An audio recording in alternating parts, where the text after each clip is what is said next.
A service of KIBMradio.com, the Internet's home for an all old-time radio.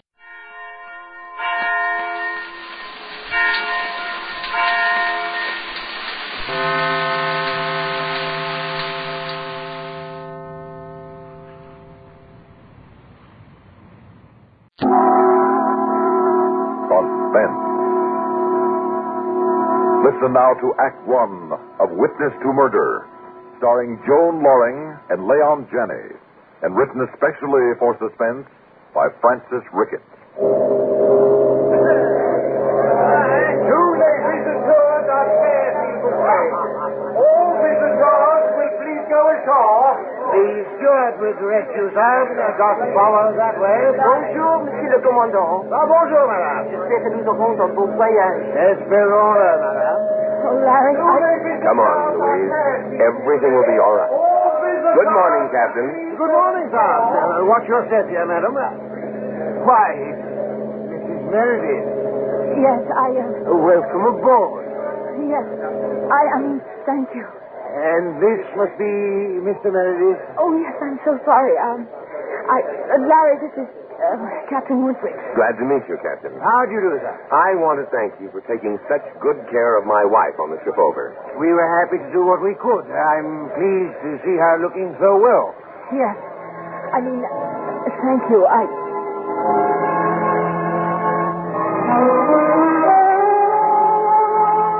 At first, I remember thinking only that it was a mistake, that we should have gone home some other way. Or at least on some other ship. How could I have been such a fool not to realize how humiliating it would be to face all those people again? To see them look at me and remember. To feel them point me out and know they were whispering about me, watching every move I made for the first sign of something queer. Didn't Captain Woodbridge say something to the man beside him as we walked away? Wouldn't they all be saying something to the ones beside them as I walked by? Well, they wouldn't get a chance to. Because I wasn't going to stay. Get off the ship, find another one. It wasn't fair to expect me to... Even as I thought it, I felt the ship begin to move. And I knew it was too late. I'll have to ask the steward to... Louise, what on earth's the matter? Larry, I can't face all these people. Oh, nonsense. What's there to face them about? Larry, how can you say that? Now, Louise, listen to me. You're letting your imagination run away with you. There must be 2,000 passengers on this ship. You don't know them, and they don't know you. But the steward... All right, a couple of stewards know who you are and some of the wacky things you did coming over. Do you think you're the only woman in the world who's ever had a nervous breakdown on an ocean voyage? You think in the 3 months since then they haven't had a couple of other passengers flip their lids? Larry! Well, I'm sorry, but you might as well face it, Louise. You needn't put it in those terms. I said I was sorry. And you needn't have put me through this either. You could have booked passage on another ship. We could have flown home. I told you these were the only accommodations we could get. We're not the only people trying to get home from Europe. We were darn lucky to get anything at all. Besides, I think it's just as well we are on this ship. Why? Larry, what are you getting at? I'm not getting at anything. But you know I'm practically all well. The doctor said so. Of course I know it. It's just that if anything should happen... Nothing is going to happen. If you should get sick... If I get sick, I'll know I'm getting sick. You didn't know it last time. Oh, please, Larry. Now, Louise, let's don't start that again. Start what again? If I'd thought you weren't well enough to make the trip, we wouldn't be making it, would we? Well, would we? No, I guess not. Yeah, that's better. Now, the thing for you to do is to forget all about the things that have been bothering you the past few months and forget all this nonsense about the people on the ship and just have a pleasant, restful trip home. Yes, all right. All right. Oh, and by the way, Louise, if the steward comes in... Yes. If I were you, I'd lay off the French bit. Lay off? What do you mean? Well, I don't suppose the captain thought anything about it, and probably the steward wouldn't either, but, well, after all, that was the start of your trouble last time. What? And it might give people the wrong idea. Harry, what are you talking about? Now, Louise, don't get worked up. I merely said take it easy on the French. I haven't spoken one word of it.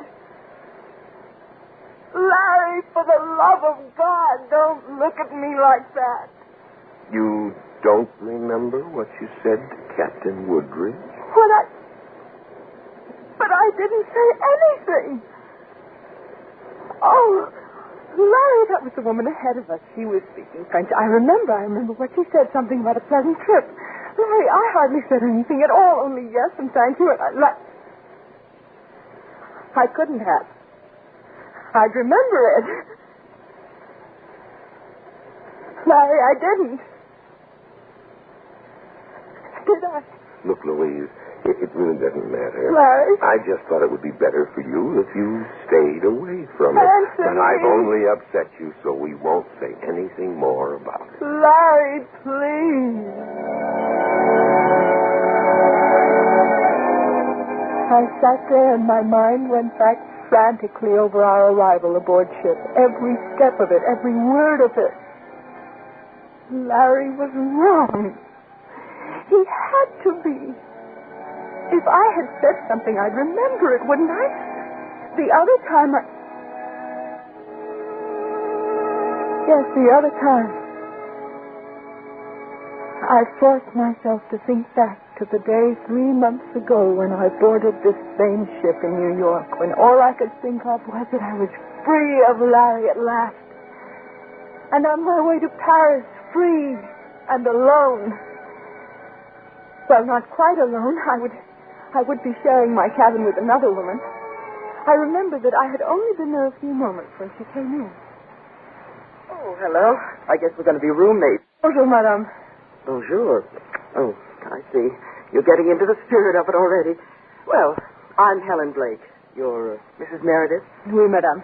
Oh, dear. Now, that means yes, doesn't it? I'm afraid that's not the extent of my French. Yes and no and hello. I suppose you speak it very well.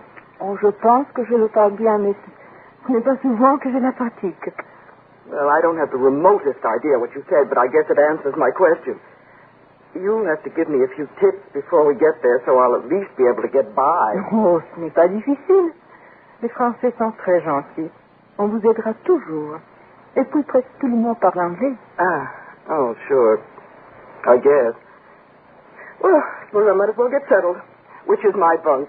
N'importe quoi, ça m'est égal. Oh, now, look, enough is enough. Do you want this bunk or the other one? Vraiment, pour moi, ça n'a pas aucune importance. Choisissez vous-même. For heaven's sakes, I thought you were an American woman. Don't you speak any English at all? Yes. Yes, of course I speak English. Oh, well, thank heaven for that. I was beginning to think that I'd wound up... Why do you ask? Why'd I ask what? If I speak English. Well, for heaven's sake, because you haven't spoken one word of it till just now. You were rattling along in French. At least I suppose it was French. Oh, Meredith, are you sure you feel all right? You're looking awfully white.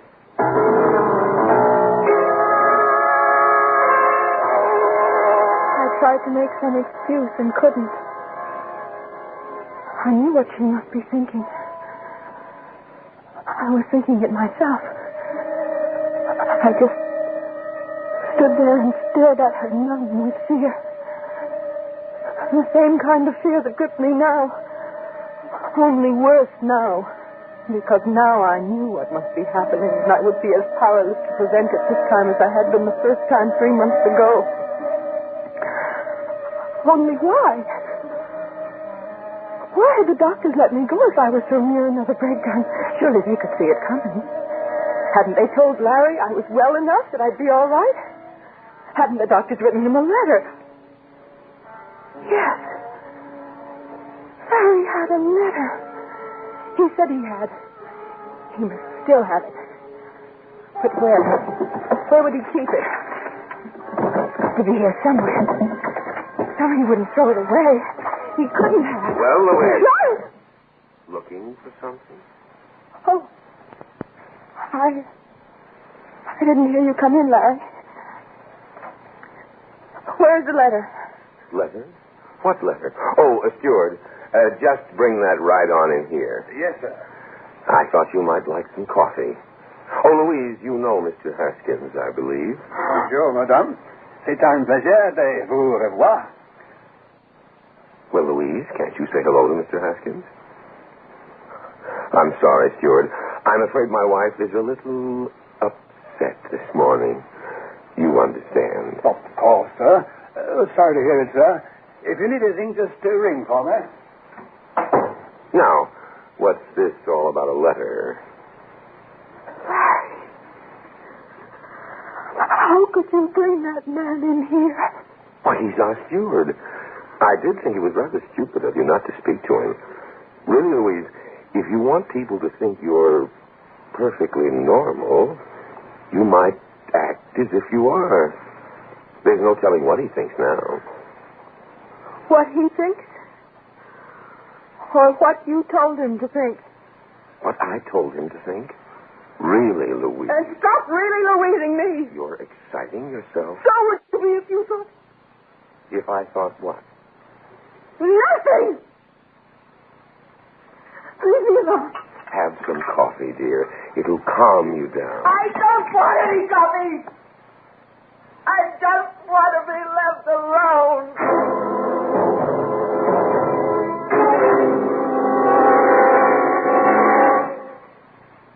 In just a moment, we'll return with Act 2 of Suspense.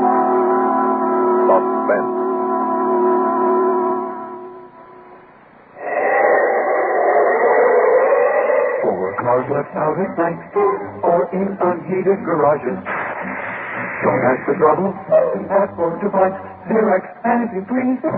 For dependable protection against sudden drops in temperature all winter long, use DuPont Xerox Antifreeze. Even during a warm spell, Xerox won't boil away. It outlasts winter. And to guard against the formation of damaging rust and corrosion, you can count on its MR8 rust inhibitor, an exclusive DuPont development that protects all engine metals, including aluminum. So, for safe, dependable protection all winter long, do as millions of motorists have done for over 20 years. Ask for Xerox Antifreeze. It's made by DuPont. Remember, For cars left out at night or in unheated garages, don't ask for trouble. Ask for DuPont Xerox Antifreeze.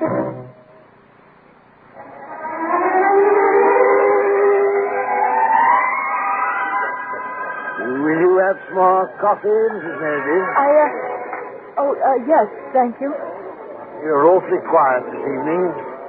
Not a bit of Malmare, I hope. Your husband said earlier you weren't feeling up to par. Captain, you know I never have a bit of Maldonare. If I have it, it's a great big chunk of it. Yes, quite so. Well, I'm sure you'll see the last of that. A lot of other people seem to be having Maldonare, though. So? Why do you say that? There are so many empty places at the table. Oh, that? No, I'm afraid that's mostly a lack of bookings. But I thought you were booked solid. No, not at this time of year. We're into the off-season travel now. Oh. Well, what about other ships then? I mean, are they full up? No, not any more than we are. But then why... But why what? Oh, nothing. Captain Whitbridge. Yes? I don't suppose you remember our coming on board this morning. Well, certainly I do. I greeted you myself. But no, I didn't mean that. I mean, of course, I knew you would remember that. I meant, do you... I don't suppose you remember what I said. What you said? Yes. I mean, do you remember anything special? I'm afraid not. Was there something you wanted to tell me? Oh, no, it wasn't that. It was... Oh, never mind. It wasn't anything. Oh, Mrs. Meredith, I do hope that everything's all right. Oh, yes. Yes, everything is fine.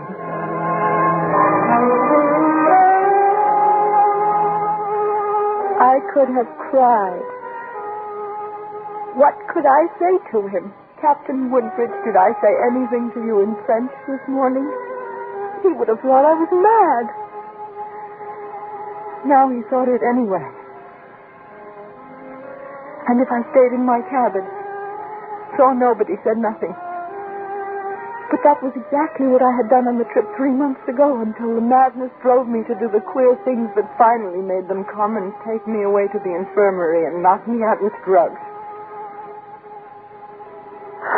Oh, if I had been afraid that morning, it was nothing to the fear that gripped me now. Was I going mad? I didn't know. I only knew that Larry had lied to me. Larry had trapped me into this, and there was no escape. You seem to be having quite a conversation with the captain. Wasn't anything. Tired? What am I supposed to say, yes? What's the matter with you, Louise? You're not yourself. I'm not sure I know what myself is anymore. What's that over there? Where? Why, it's your beach bag, isn't it? Now, how did it come to be there? I don't know. I was wondering where it was all morning. I'll get it. Louise, stay away from that rail. Megan, stay back! Stay back! Larry, what in the world are you doing? What happened? Are you all right? Yes, she's all right now, thank you. Louise, what made you do it? Larry, I didn't do a thing. Is there anything I can do? No, nothing. Thank you. I'll get her to our cabin.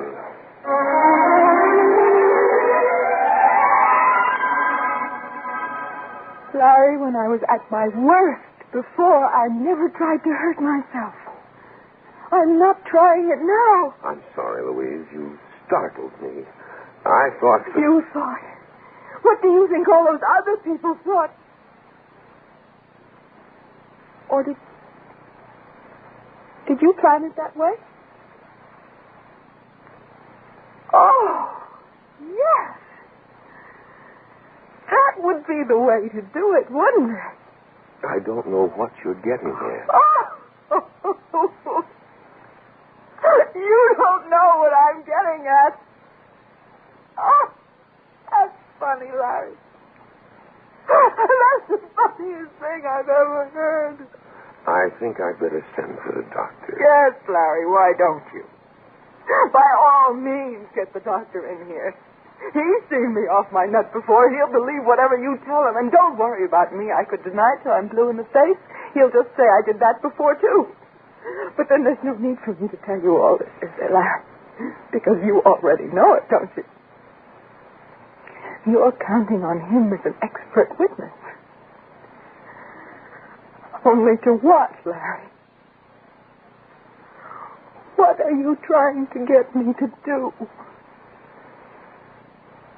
The way you're carrying on, Louise, it wouldn't surprise me if you ended up killing yourself.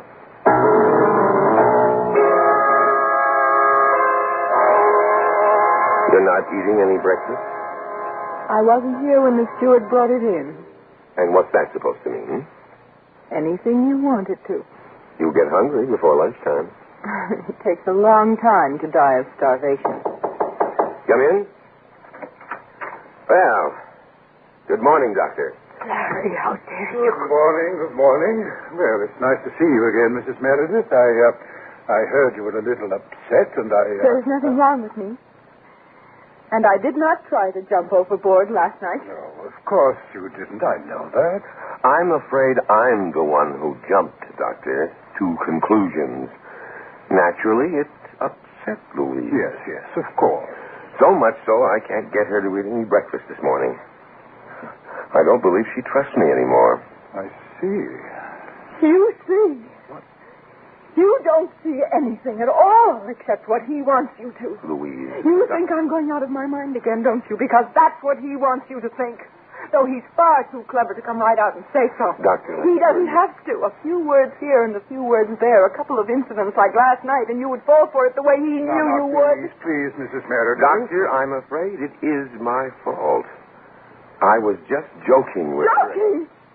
He's trying to kill me, and it's a joke. Don't you see what he's doing to me? Louise, you must calm yourself. No, of course. Why should you, Doctor? You don't know what he is. I didn't know until I lived with him how cruel he is. How greedy. All I wanted was to be free of him. Louise, 3 months really? ago, I thought I was. But you couldn't allow that, could you, Larry? There was the money to think of. You couldn't let me go and take it with me. You had to have it at any cost, even if it meant killing me to get it. Killing? Now, my dear Mrs. Meredith, you must not go on like this. You'll only make yourself sick. You don't believe me, do you, Doctor? Let me give you a sedative. We can talk about it later. And to think I would be the one to make it so easy for him.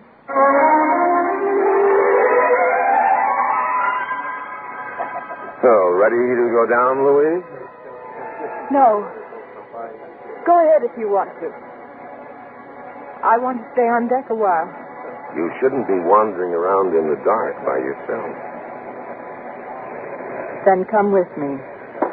Well, I'm surprised you would want me to. I don't have any real choice, do I? Where do you want to go? Right here, by the deck rail. It's a nice quiet spot. Deserted, really. It ought to suit you very well, Larry. I believe you could push me over the rail quite easily. Yes, I suppose I could. And yet it's not too far for people to hear me scream, is it? No, it isn't. They'd all come running. Too late, of course. Well, Larry, what are you waiting for?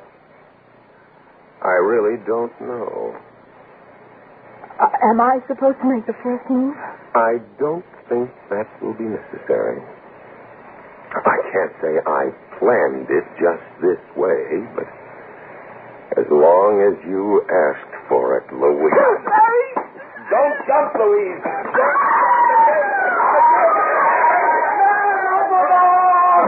It's open! The boat's open!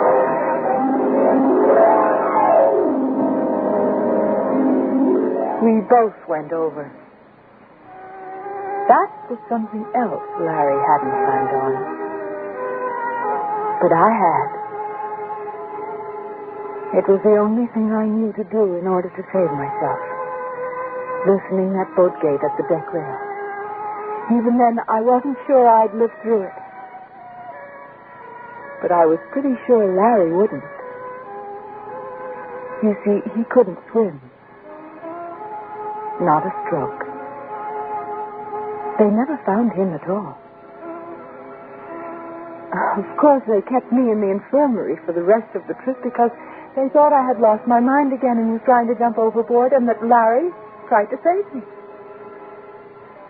I didn't see any point in trying to explain it. After all, that was what Larry wanted them to think.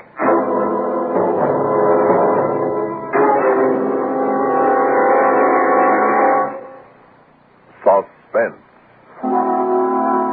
You've been listening to Witness to Murder, starring Joan Loring and Leon Janney, and written especially for Suspense by Francis Rickett.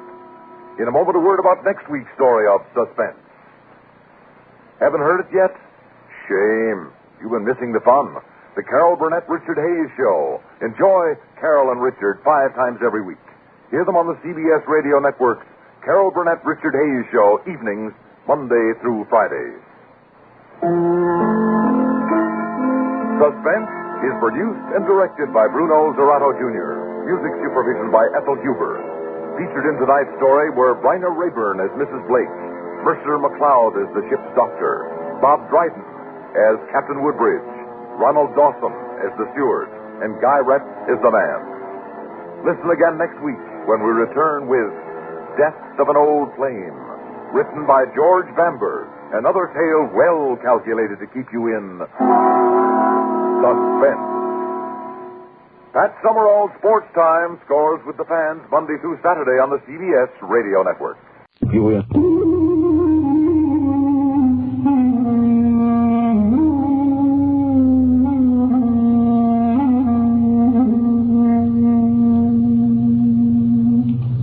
A tale well calculated to keep you in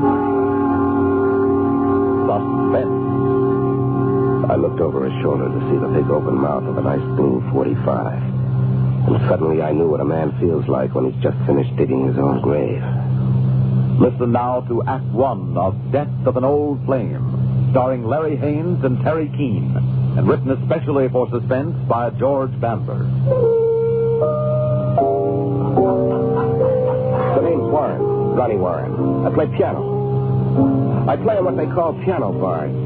That's where they tear the top off a baby grand and build a counter all the way around for the jerks to put their drinks on. I must have played back and forth across the country a dozen times. Never the top spots, but all the joints I worked kept the pianos to. They're running. The lady wants to hear a song. That's Leo. He owns this place. Not a bad guy, as owners go, but still an owner. I look up at the chick at the far end of the piano. She smiles. I smile. Slow and shy. You know, I gave her the old Cocker Spaniel. Like a boy fresh out of college. And she eats it up. They even wrote it out for you. Yeah, so I see. 150 a week to expend her. It just stumbled to the back. I figured if she was going to make a move, she'd wait till his back was turned. She says she'd like to hear Stardust. Oh. Well, tell her that looks more like a telephone number to me. I think she wants you to call her. Well, tell her I never learned how to use a phone. Funny. She's a customer. Yeah, I know. So I smile at her again like we're both college sophomores and this is our first date. But she's a chick like any other. Poured into an expensive dress for a night on a town. A local princess who thinks she deserves better than she got. Better than a second-hand car in a garage and television every night. Better than the guy that brought her. Better than anything she'll ever have from the first moment she has it until the last moment she throws it away. For the moment, the piano player in the downtown club is better. And that piano player is me. Tell her I get off work at 2. She says she can't make it. She's with a guy. Yeah, I see that, but it hasn't stopped her this far, has it? Ronnie? Leo, I've been playing saloons for 10 years, and if I've learned anything, I've learned never to trust a chick and never give him a needle drink. She'll be here, and I'll take her home. If something better doesn't turn up. Tell me, Ronnie, how do you do it? My boyish charm. My boyish charm. That's a joke around the saloons. I'm 35 years old, and I still look like I should be in college. Some guys say that's why I swear so much, but really, it's the way I play piano. I play like I'm in another world. And when I look up, I always smile, like I'm pleasantly surprised that such excellent music could find itself in the presence of such superior company. I smile this way whether I'm looking at the wall, a bartender, a crying drunk, or the chick I'm working on at the moment. But out of all of them, only the chicks are flaky enough to take it personally. Say I get along without you. I don't play that number. I used to. I hadn't seen her come in, and I swung around to see what the voice told me I would find. The eyes were still incredible. So deep and brilliantly blue that you had to look twice to believe what you saw. Hello, Ronnie. She smiled. And somebody took a clean blade and dumped my insides on the floor. There was nothing left but an empty, aching hurt. I turned back to the piano because I was afraid I couldn't control my mouth. Hello, Anna. Mind if I sit down? No, go right ahead. Haven't seen you around the pool in a long time. 5.5 years, to be exact. I didn't keep track. Will you buy me a drink? I don't buy drinks for customers. She sat like she was suddenly very tired. And she toyed with her gloves for a moment the way she used to. Her mouth was as I remembered it. And her hair still soft and natural gold. But then I noticed there was a hole in one of the fingers of her white cotton gloves, and her dress was last year's style. I signaled the bartender to buy her a drink. Thanks. I read in the paper you were playing here. I kept track of you, where you'd been, when you'd hit town. Yeah, well, I would have kept in touch, but when I got back that night, all I could find was an empty hotel room. You didn't leave much of a forwarding address. Ronnie, I know it was wrong. I've been sorry a million times. The paper never said. Did you marry again? Well, when a man said until death do you part, I figured he wouldn't have bothered to say it if he hadn't meant it. Besides, it came in handy. When a chick would scream, marry me, I'd just say, oh, baby, I'd love to, but I'm already married. Saved me a lot of scenes.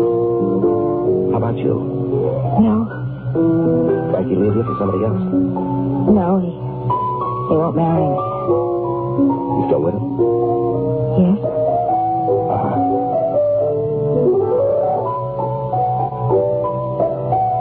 Ronnie? Play our song. Now, you heard me before. I don't play that song. Well, I forgot how it goes. I don't believe it. Please. Just once more for old time's sake. Please.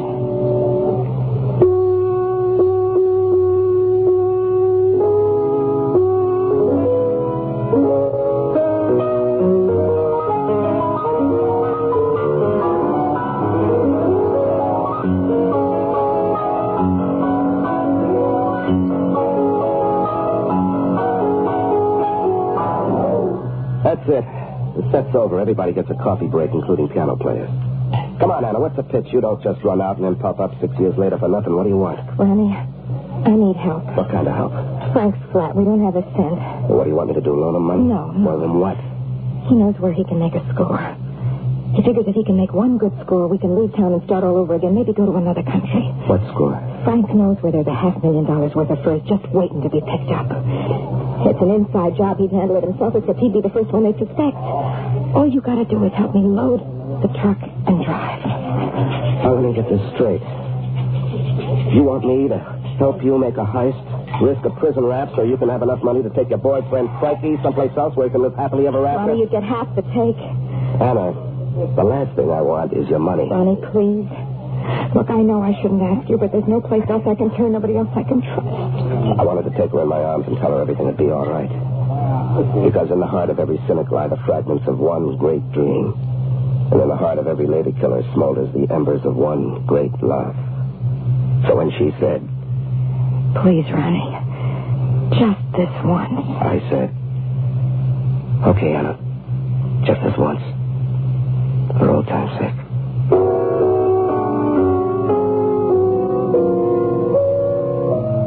When I got to work the next night, I talked to Leo. Boss man, look, I have some business from 10 till 12 tonight. I'd like out. It's important? Yeah, it's so important that if anybody should ask, I'd be much obliged if you'd say I spent the time sleeping off a hangover on your office couch.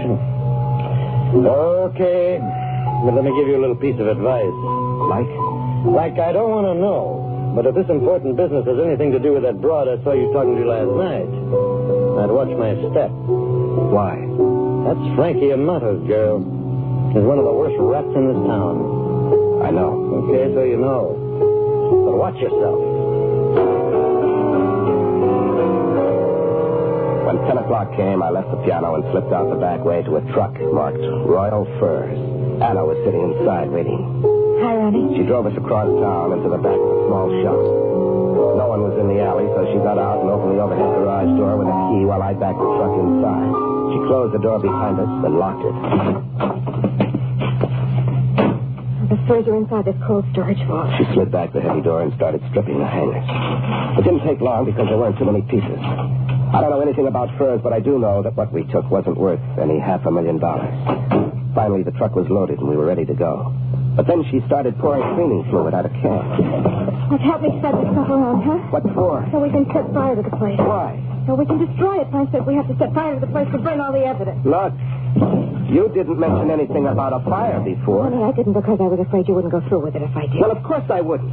Taking a few furs is one thing, but arson is something else. Somebody could get killed. We have to. Right now, Frank is playing cards with the guy that owns this place. We have to fix his alibi with the time of the fire. Oh, I see. All that matters is Frank and his alibi, huh? All that matters is that Frank is safe. That he's got somebody to steal for him, to lie for him, and for what? What does he do for you, Anna? Answer me. What does he do for you? Come on, answer me. What does he do for you? Nothing. Then what do you stay with him for? You happy being turned into a two-bit thief to do his dirty work for him, and for what? To lick his boots in gratitude? Are you happy, Anna? No. Then why, Anna? Why?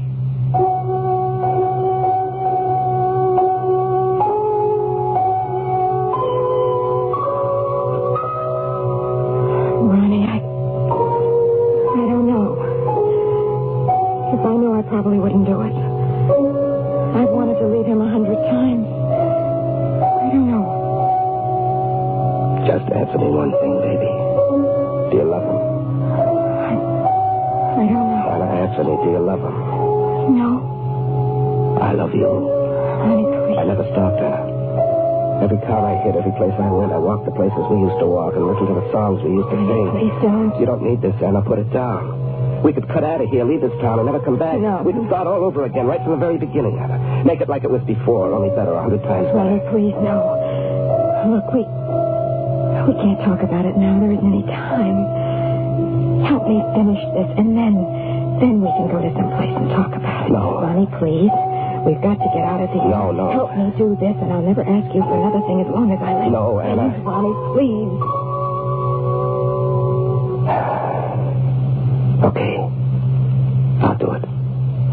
But on one condition. What? That after we burn this place, you'll come with me and promise never to see Frank again. Well? Okay, Ronnie. I took the can of cleaning fluid from her hands and started splashing it all over the back room and the cold storage vault while she got more of it down off the shelf. We splashed more of it on the loading dock and down the hall leading toward the front of the store. And then she stopped at a door marked office. In here. Why in the office? Frank said to make sure the whole store burns. By the way, it didn't sound right to me. But I splashed the stuff all over the walls, behind the desk, the plush carpet on the floor, the papers over the desk, everything. Until the room was reeking with cleaning fluid flames, until you could hardly breathe. And suddenly, little things I'd been noticing in the corner of my skull began to hit me wrong. It just didn't add up. Until now, Anna had been as cool as a cucumber, but now she was shaking so badly she could hardly hold a can in her hands.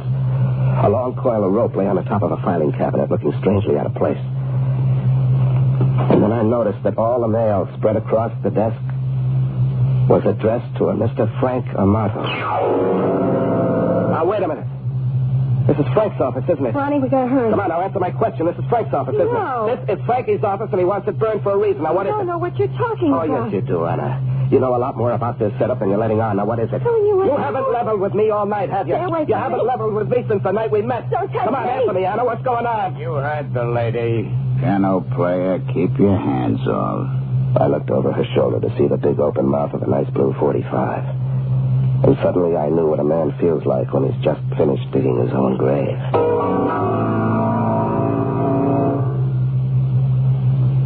In a moment, we'll return with Act 2 of Suspense. Now, from DuPont comes the most advanced antifreeze and summer coolant ever on our developed second for annual any Old car, Radio new or Marathon, old. KPFK 90.7 in Los Angeles. G-E-L-A-R. Please call and subscribe at 985 KPFK 985-5735. And at its new leading price, And we will return with the second act of Suspense as soon as the famous old radio commercial is over. And you can't hear the old radio commercial, but you can hear the pitcher talking. And I'm supposed to keep talking, so you can't hear what he's pitching due to some interesting regulation or another. So I'll just remind you that this is KPFK 90.7 in Los Angeles, and we're trying to raise money, and when we raise money, we reward you by playing all sorts of funky old radio programs like this one. And the phone numbers to call are 985-5735, 95 KPFK. Boy, keep your hands over your head. No one ever introduced us, but I'd say offhand you're Frank. And you're bright, college boy, real bright. Now, look, if this is a shakedown, I'm afraid you got the wrong party. I'm broke. Oh, this isn't penny ante stuff. I'm going after. This is money, big money. Well, pardon my density, but I still don't get it. You've heard of insurance, haven't you, college boy? Oh, sure. But I don't see how you can collect on a store you don't own. Or do you? I don't own a store. I don't have that kind of change at present. So I insured myself. Alive, I'm not worth 2 cents, but dead, I'm worth 50 grand. That's quite a piece of change, and Anna here is my only beneficiary. Oh. Well, I don't know how this figures me. Unless you want me to help you commit suicide. Oh, suicides don't collect. Besides, I wouldn't die for any broad. I'd stick to the suckers like you. Okay, I've been a sucker up until now, but I don't think I can make this gig anymore, man. Nobody's going to commit suicide. I'm going to be murdered. But like I said, I still don't get it. I guess you ain't as bright as I thought. I told the owner of the store I was going to work late tonight, go over the books. The police will think I accidentally left the door unlocked. Somebody found it open, came in, tied me to my chair, stole all the furs, and then burned the store to destroy the evidence. Now, wait a minute. In the meantime, I'll be on my way to Mexico, where Anna will join me after she's had sufficient time to recover from her grief and collected the insurance money. Well, there's only one thing wrong with that little plan, Frankie.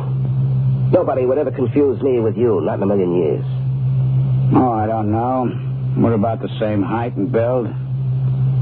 You ever seen what a man looks like after he's been soaked with cleaning fluid and touched off with a match? I'm betting there's not much more than a crisp char to compare anything with. You always wanted to take my place, college boy? Sit down in my chair behind the desk and turn around and face the wall. I did as I was told. There wasn't much else I could do. But before I did, I took one last look at Anna. She couldn't face me. Hold the gun on him, Anna, while I tie him up.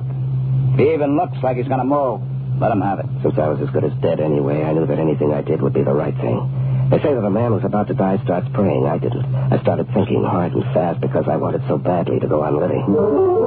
I don't look like I could punch my way out of a paper bag, but while I was waiting out the Army's boredom in Japan, a gentle old Japanese man taught me you don't need brawn to defend yourself, just brains and speed. And a thing called karate. Piano player's best friend, you don't hurt your hand. And I knew I had to have something to defend myself against husbands and boyfriends. So I learned karate and the art of timing and surprise. I waited until I could feel him touch my arm, and when he slid his hand down to my wrist, I made my move. I grabbed two of his fingers and heard them snap as I bent them back. That, coupled with surprise, made it easy for me to slip him around in a half Nelson, his fingers hanging like loose spaghetti, so his body was between me and the gun. I knew Anna wouldn't hesitate to shoot me, but I figured maybe Frankie boy was something else. Shoot! For God's sake, Anna, shoot! Yes! Kill him, man! Kill him! Yes, I might hit you! All right, Anna. Put the gun down and back out into the hall. No. Come on, do as I say, Anna. I can kill him with my hands if I want to. You know that. No, Anna, You no. know I can do it, Anna. You've seen me practice, remember? All I have to do is add a little pressure right here. Do like he says, do like he says. That's better, Anna. I waited until she put the gun on the table and then backed clear out to the hall before I spun Frank around and slammed him with stiff fingers hard right under the breastbone. Oh! He crumpled like a rag doll with his eyes bulging like a drunk with the heave. I ran from the office, grabbing Anna by the arm as I went. What did you do to him? Nothing. He'll live. Come on. You killed him. The only wishes I had. Come on. I dragged her all the way back to the loading dock, and she fought me every step of the way. We jumped down and ran past the truck to a small door where I struggled with the bolts all the time, keeping a tight grip on her wrist. I guess I didn't jab him hard enough because Frank came out of the dock after us, doubled over in pain, his gun in his hand. Frank, come back! Here you come back! I shoved her out the door ahead of me and dove out just as he cut loose.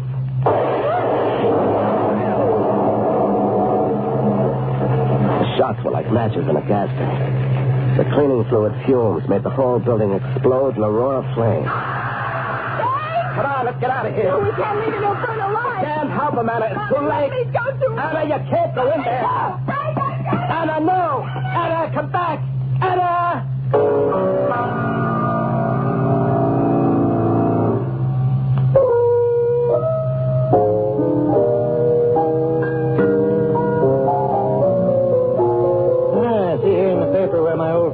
Frank Motto finally met with a fatal accident. He burned to death. Oh, that's so? It happened last night. I don't guess you'd know anything about it, would you? No. I don't guess I would. I didn't think so. The way the cops figured it, he was trying to rob the place where he worked and then burn the store to cover his tracks. And somehow he touched off the place ahead of time and burned him and the girl that was with him. That was the girl? Yeah. Yeah, probably the one that was in here last night. But they aren't sure yet. They haven't even been able to identify his body positively yet. That's too bad. Yeah. That's the way I thought you'd feel. I don't look now, but I think you've got a customer coming your way. I think I'll check the bar. Yeah, thanks, Leo. I knew what was coming. Without even looking, I knew. Do you know Stardust? I have to struggle to keep from choking. Do I know Stardust? But I don't let it show. I look up, slow, shy, smile, and give her the old cocker spaniel. Stardust. It's a beautiful song about a beautiful girl. I was hoping you'd ask. Thank you. Pleasure's mine. I've been listening to you. You played very well. Thank you. It's been a long time since anyone said that. Most people just drink, pretend to listen. But not you. You're different. You're special. So, for a special girl, I'm going to play a special number. Not just something like Stardust.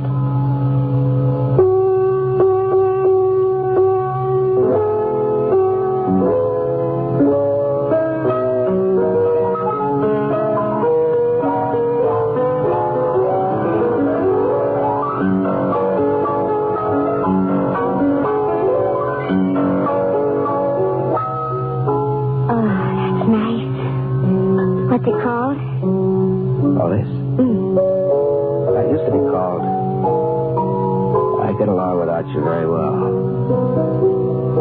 But from now on, let's just call it our song.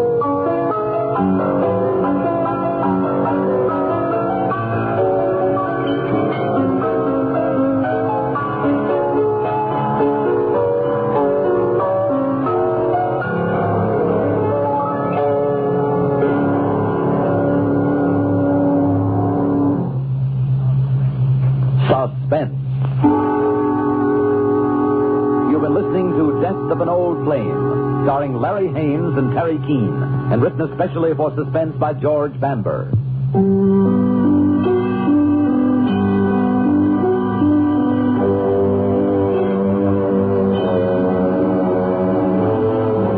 Suspense is produced and directed by Bruno Zerato Jr. Special music for today's story of Suspense was composed and performed by Norman Paris. Featured in tonight's story were Ralph Bell as Frank, Robert Donnelly as Leo, and Evelyn Juster as the girl. Listen again next week when we return with Till Death Do Us Part, written by Ben Kagan. Another tale well calculated to keep you in suspense.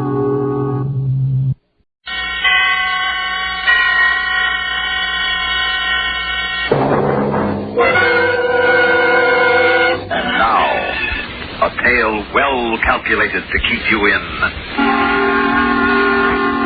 suspense.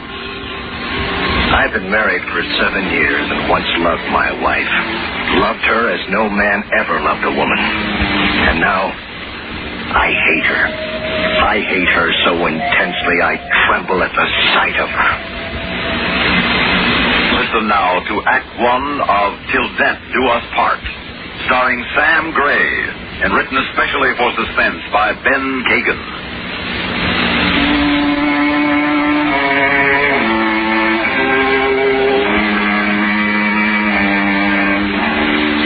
Months ago, when I was ill, when I needed her desperately, my wife left me without a word. And then 2 months later, she came back without apology, without remorse, as if nothing had happened between us. But then I needed her no longer. But she came back to stay. And stay she did, despite my anger, despite my hate. Paul, I'm sorry. Truly I am. I'll never leave you again, I promise. Come back to me as I've come back to you. But instead of dissipating my anger, she only made it more intense. Instead of abating my hate, she only made it grow. Her sudden meekness, her vaporish appearance, they only served to irritate me. But even more exasperating was the look of gentle reproach which always seemed to linger in her resentful, horrible eyes.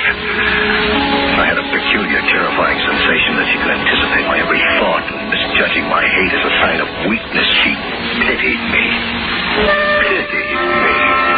As if I needed pity. As if I couldn't live without her. Paul, why don't you eat, Paul? I'm not hungry.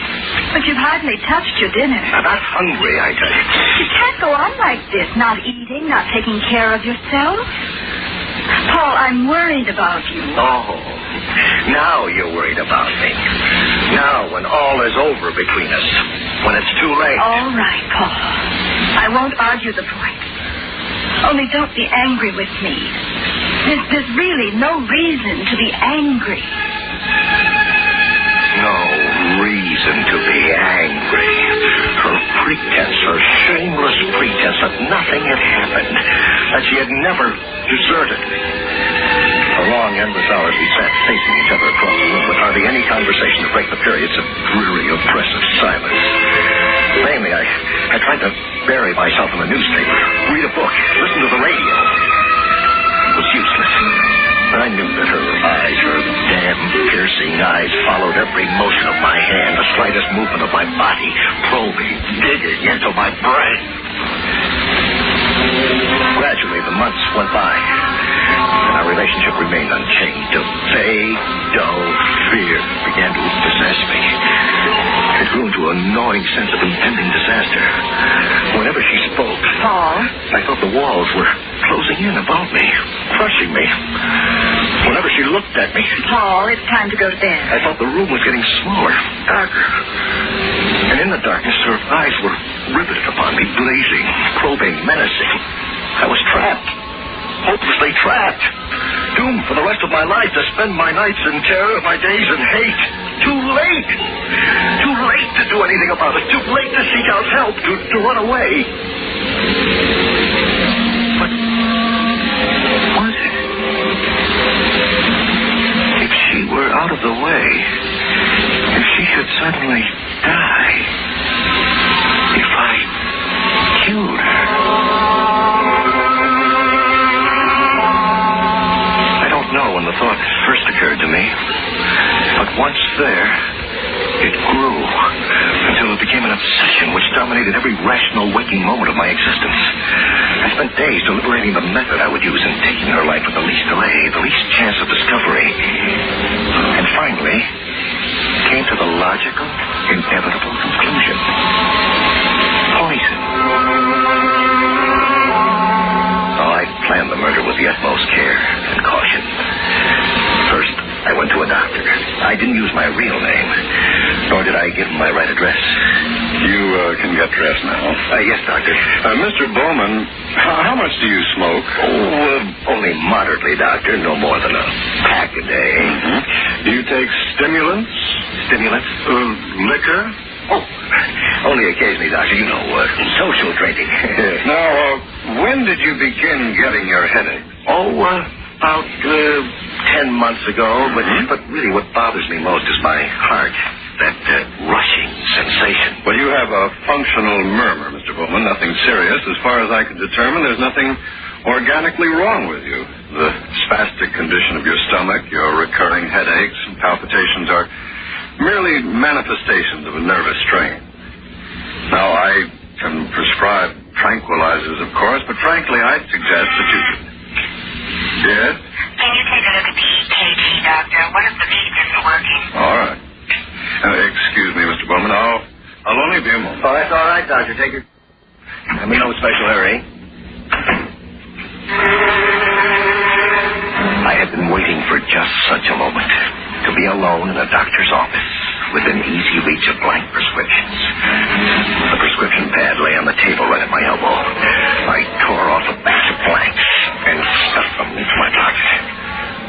The rest was relatively easy. A reference book in the library. Bad handwriting.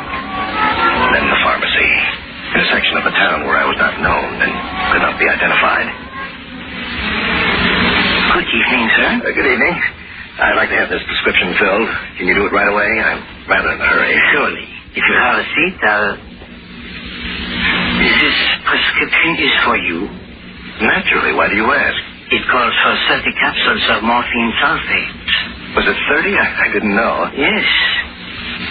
May I ask why the doctor prescribed such a... Well, it's a sedative, of course. Why do you stand there and question me as if there's something fishy? Not at all. I only... Well, I'm not interested in what you did or didn't mean. If you won't fill this prescription, I'll take it elsewhere. Oh, I didn't say that. I'm sorry if I sounded suspicious, Mr. Bowman.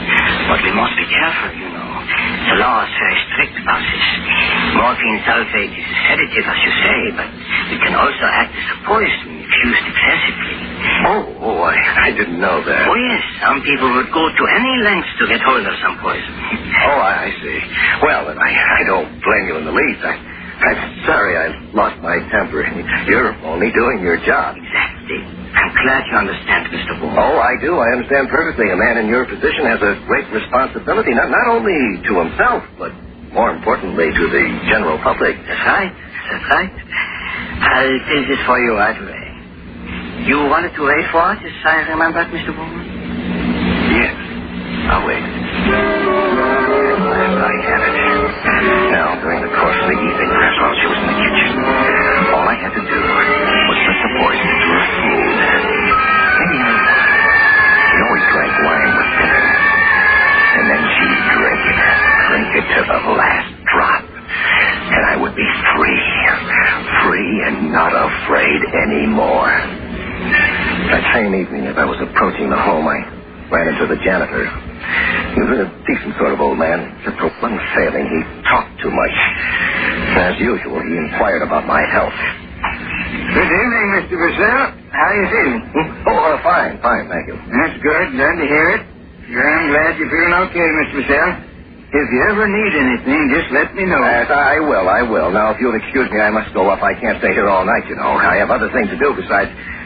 I'm sorry. I didn't mean to be rude, but you see, I'm not myself today. My wife... What about your wife? She's very ill. Is she? Yes. That's why I'm in a hurry. She needs me. Oh, sure. I understand, Mr. Purcell. I know how these things are.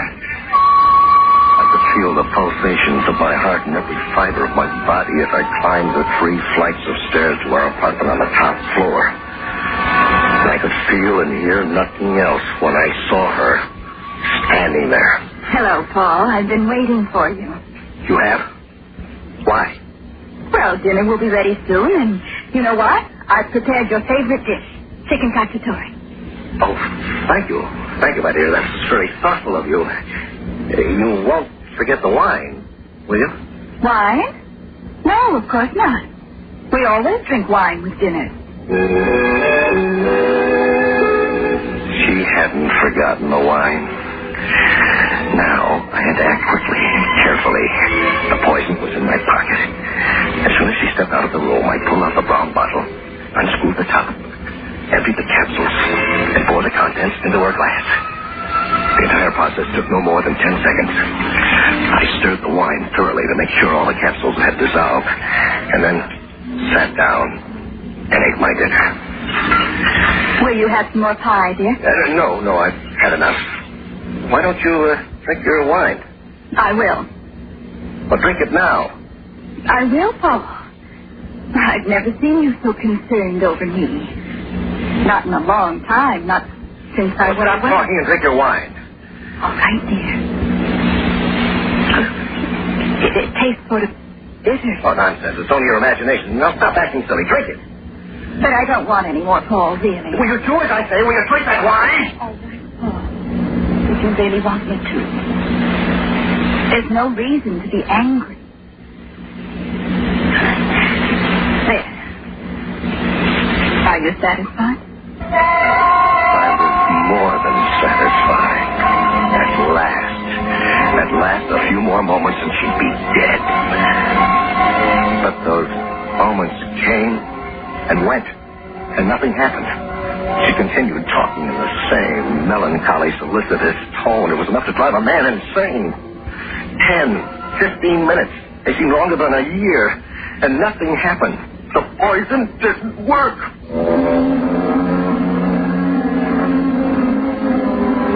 All night, as she lay by my side, I listened to her breathing, monotonous, regular, undisturbed. I couldn't sleep. There was a dull ringing in my ears. Why hadn't the poison worked?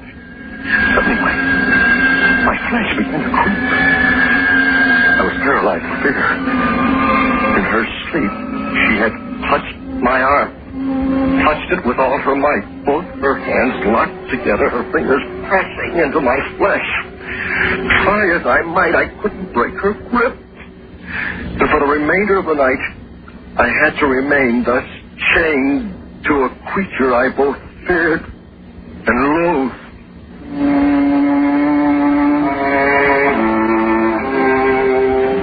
I deliberately came home later than usual the following evening, hoping to avoid meeting the janitor.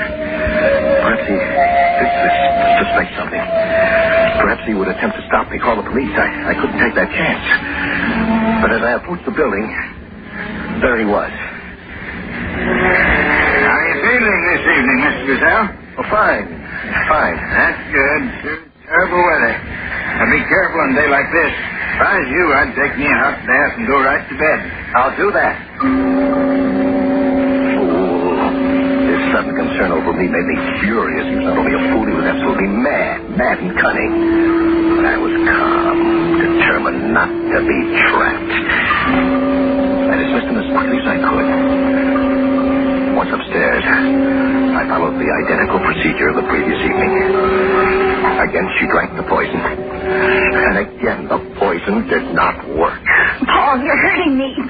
What are you doing? I must know. Are you sure you feel nothing? Yes. Should I? No weakness, no dizziness? No. No numbness in the fingers? No. No shortness of breath? No. Not even sleepy tired? No, Paul, no. I've told you 100 times. Why do you ask? What do you want to know? It can't be. Impossible. Where have I failed? The following night, I filled her glass with poison. And the next night, I gave her still more. I gave her doses large enough to kill 100 people. I experimented with different, more deadly poisons, mixing strychnine sulfate, arsenic trioxide, opium, and fowler solution in tremendous quantities. She drank dose after dose. I followed her around the room, watching for the tiniest symptoms. The results were always negative. The poison just did not work. This constant frustration of my plan began to undermine my health. My nerves were completely shattered. I had several dizzy spells that week, and a sharp, stabbing pain in the region of my heart frequently left me weak and helpless. It was on the 7th day that I had a slight stroke. It happened suddenly as I was watching her drink the 7th glass of poison. 50 grains, and still survive. Oh, Paul, darling, you must have fainted.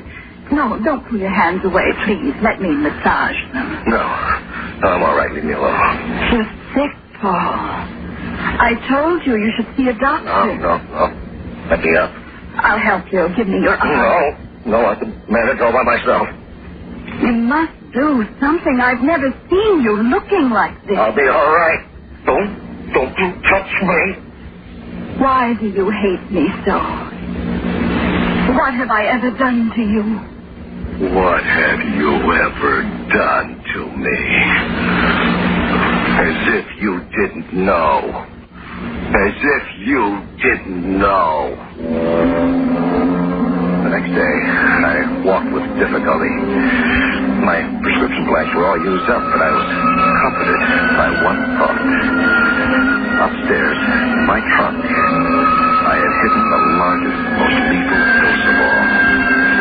It had to work. I was determined that it should. Good evening, Mr. Purcell. I thought you'd never come home. I've been waiting for you for over an hour. Why? I have a message for you. Message? The police were here looking for you. Police? Yeah, they wanted to question you. The police were after me. There could be only one reason. My prescription blanks had been traced. This then was to be my last chance, my last opportunity to finish what I had started. Drink your wine. Drink it, I say. But it's bitter, Paul. I don't know why it should be, but all week the wine has tasted bitter. It's only your imagination. Drink it. Finish it. I can't, Paul. I simply can't. I've had enough. Please. For the last time, will you do as I said? Will you? Paul, you're hurting me. She drank it. The 8th, the last, the largest dose. She drained the glass and smiled in her usual furtive manner and remained alive. I feel fine. I don't understand, Paul. Why do you keep asking me all the time? And always after I've finished drinking my wine. My head was pounding.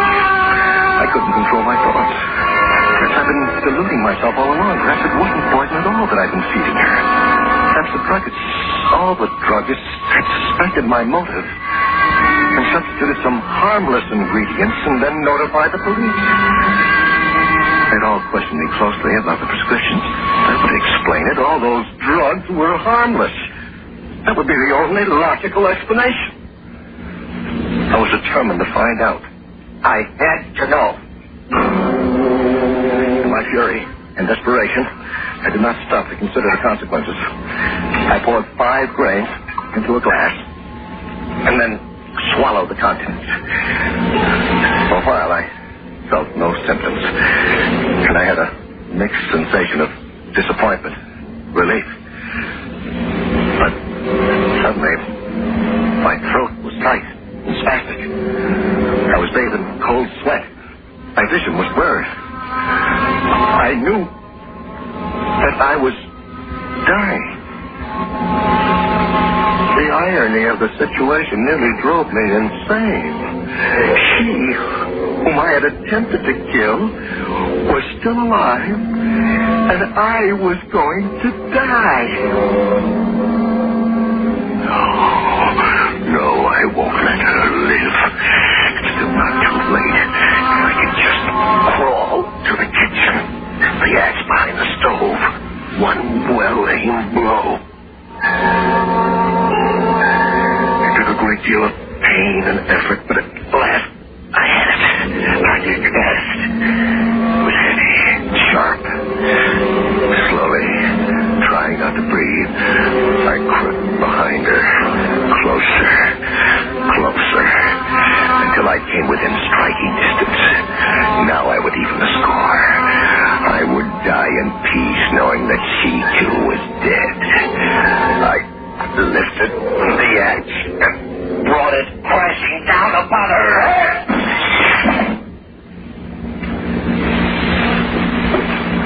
The blade buried itself in the floor, and the impact sent the dishes rattling. And then a dull, ghastly silence. I was too weak to rise. She's dead, I thought. At long last, she's dead. My relief was momentary. As I opened my eyes for the last time, I saw her standing over me. Her face distorted, her body rigid, tense, and unscathed. As I lay there, dying, her eyes, her resentful, horrible eyes, were probing, searching, reproaching. I'm sorry for you, Paul. Very sorry. But perhaps it's better this way. If you must know, this is what I really wanted you to do all along. I planned it this way from the beginning. You know that now, don't you, Paul? You know that now, don't you? That's it, officer. Up ahead. Apartment 3B. Okay.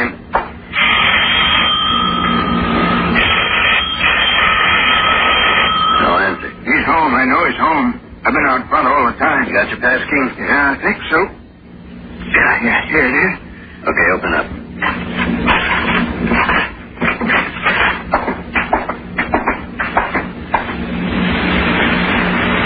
Is that Purcell? Yeah, that's him. I guess we got here too late. I was afraid he was up to something like that. You think it was poison? Can't tell till the medical examiner gets here. He's been raiding every drugstore in town. Poor Mr. Purcell. He was such a nice man. Up until about 10 months ago, then he went off his rocker. Why do you think he did it? Got any ideas? Kind of his wife, I guess. They were the most devoted couple you ever saw. Crazy about each other. Felt like they just met. Where is she? His wife, I mean. We'll have to question her. His wife? Oh, she's dead. She died 10 months ago from childbirth. Both she and the kid. And you know something? From that day on, he was never the same. Kept blaming himself. Kept imagining things. Kept imagining she was still alive. Well, he was batty, all right. What, enough poison in the last week to kill an army? Poor fella. I guess he wanted to be with her pretty bad. You know, people are going to call this suicide. But me, I'd call it sort of a reunion.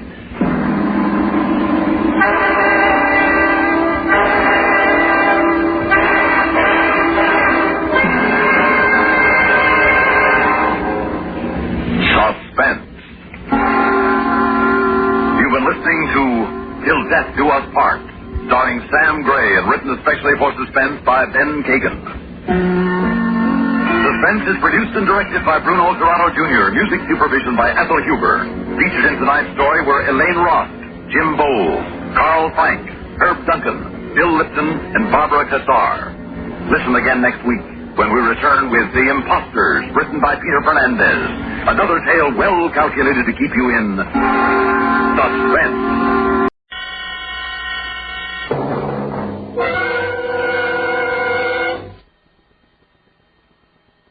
Oh, a tale well calculated to keep you in suspense. The estate was remote and lonely. The fortune was theirs for the taking. The setup was perfect. The setup for murder. Listen now to The Imposters, starring Reynold Osborne and Teresa Bauer, and written especially for Suspense by Peter Fernandez. Taxi! Taxi! Taxi! Here, miss. Where can I take you? To the Cromwell place, please. Cromwell Estate. You got that right, miss? Well, I received this letter of instructions from the butler, Mr. Victor Hammersmith. I've accepted a job as Mr. and Mrs. Cromwell's housekeeper. Well, I guess it'll be okay then, but let me warn you, that Mr. and Mrs. Cromwell are a couple of spooks. What do you mean? If they want anything, they telephone. It gets delivered. But only to the gate, no further. No one's allowed in, and no one ever comes out. Well, how about the butler on his day off? Doesn't he come to town? They don't keep a car, and it's a long walk to town, so I never see it. Hey, I thought it was clearing. From the direction of that lightning, it looks like we're in for more of the same. Well, maybe we can get there before it breaks.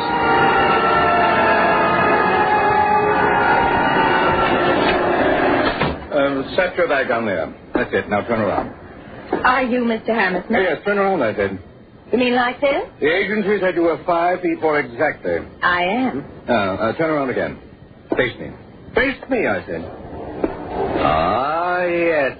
Yes. Listen, it was 5 hours on that train. I'm tired. Would you mind telling me where my quarters are? Oh, forgive me, Angela. I've been so anxious to see you, to find out if you measured up they led me to expect. And you're perfect. Just perfect. Oh, here, let me help you with your raincoat. Well, that's better. I'll fix a nice supper for us. You must be hungry after the train. As a matter of fact, I am. Good. And a drink first, huh? Why, thank you, Mr. Hammersmith. Victor. My name is Victor. Let's sit down. I've been preparing for your arrival. We're going to be friends, Angela. And I'm very anxious to know you.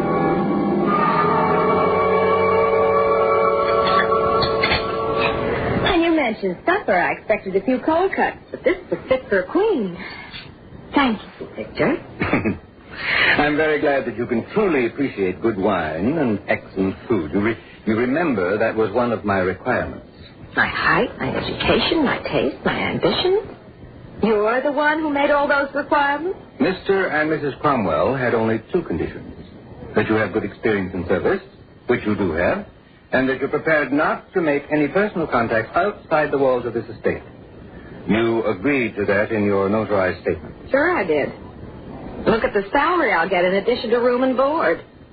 So you accepted for the money? $600 a month is good pay. Yes. Well, my dear Angela, it's after 11, and they'll be expecting breakfast at 8 promptly. I guess I'd better get some sleep. You'll have a lot to show me in the morning. Thanks again for that wonderful dinner, Victor. Good night. Good night, Angela.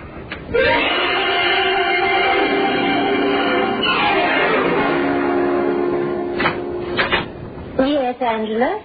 Your tea is served in the drawing room, ma'am. Oh, thank you. Will Mr. Cromwell be joining me, do you know? He's already there, ma'am. Oh, good. Walk along with me, Angela. Yes, ma'am. I wish to compliment you on the fine service you've given us these past few weeks. Thank you, ma'am.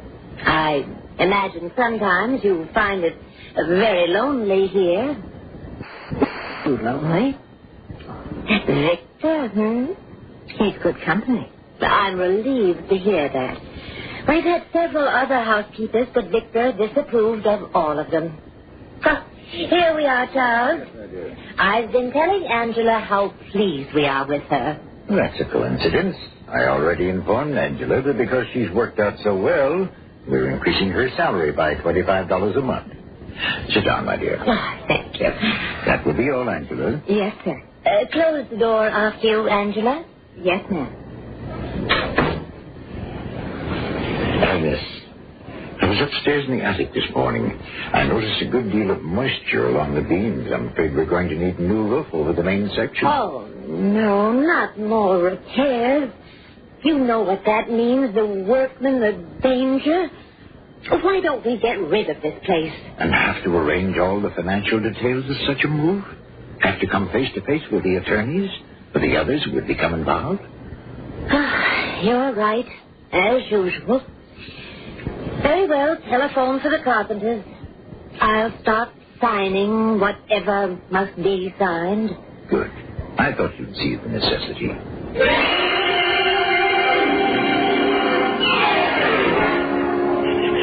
Oh, Victor. I never thought I could feel this way about anyone. I love you, Victor. So now you have two loves, Two? No, just you. Two loves, I said. Me and money. Or am I wrong? No, you're right, my dear. Oh, to have both. I'd want nothing more. You can have both. We can get married, and we can be rich. Victor, you don't have to hand me a line. It's true, Angela. It's true. What are you talking about? I got it all worked out down to the finest details. It's absolutely foolproof. It just depends on you. If it means marrying you, honey, I'll agree to anything. Anything, Angela?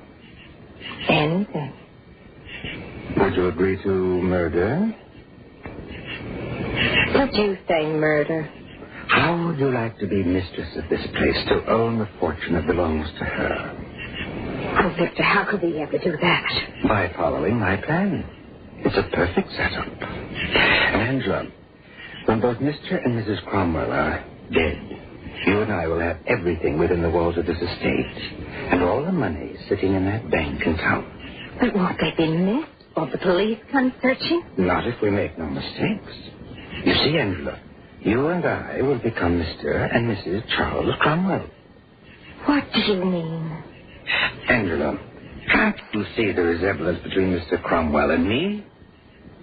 Well, yes, I guess so. Yes.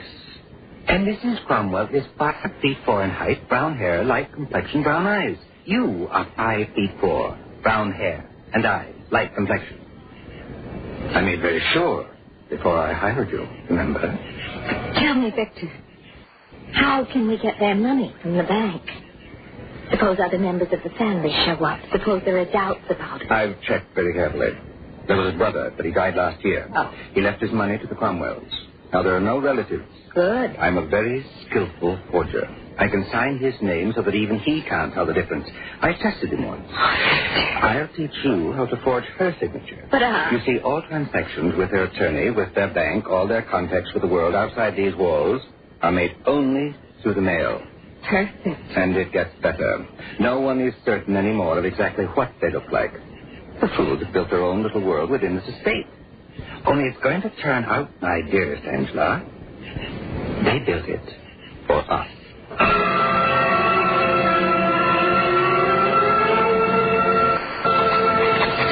Perfect. Perfect forgery. You've acquired speed and facility. The lines no longer appear studied or uncertain. Perfect forgery. Now, when did your father die? July 25th, 1948. What's the matter? Too pat. People remember birthdays, but seldom the days of death. Forget the exact date. Just remember, it was the summer of 48. All right. He died in the summer, around July or August 1948. Bless his soul. Very good. That's one of the places. Victor, when? I've learned everything. I can write exactly as she can. I can move like her, talk like her. You're perfect as Mr. Cromwell. It's been 2 months, Victor. When? You're right. Yes, it is time. Very well. Tonight. Tonight? I'll say you're indisposed. You can stay in your room. Touch a virus. I'll serve them dinner. Roast capon with wild rice, a robust red burgundy, and arsenic. Tonight.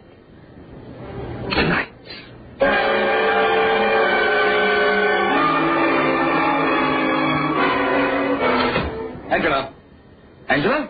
Yes, Victor. You can come downstairs now.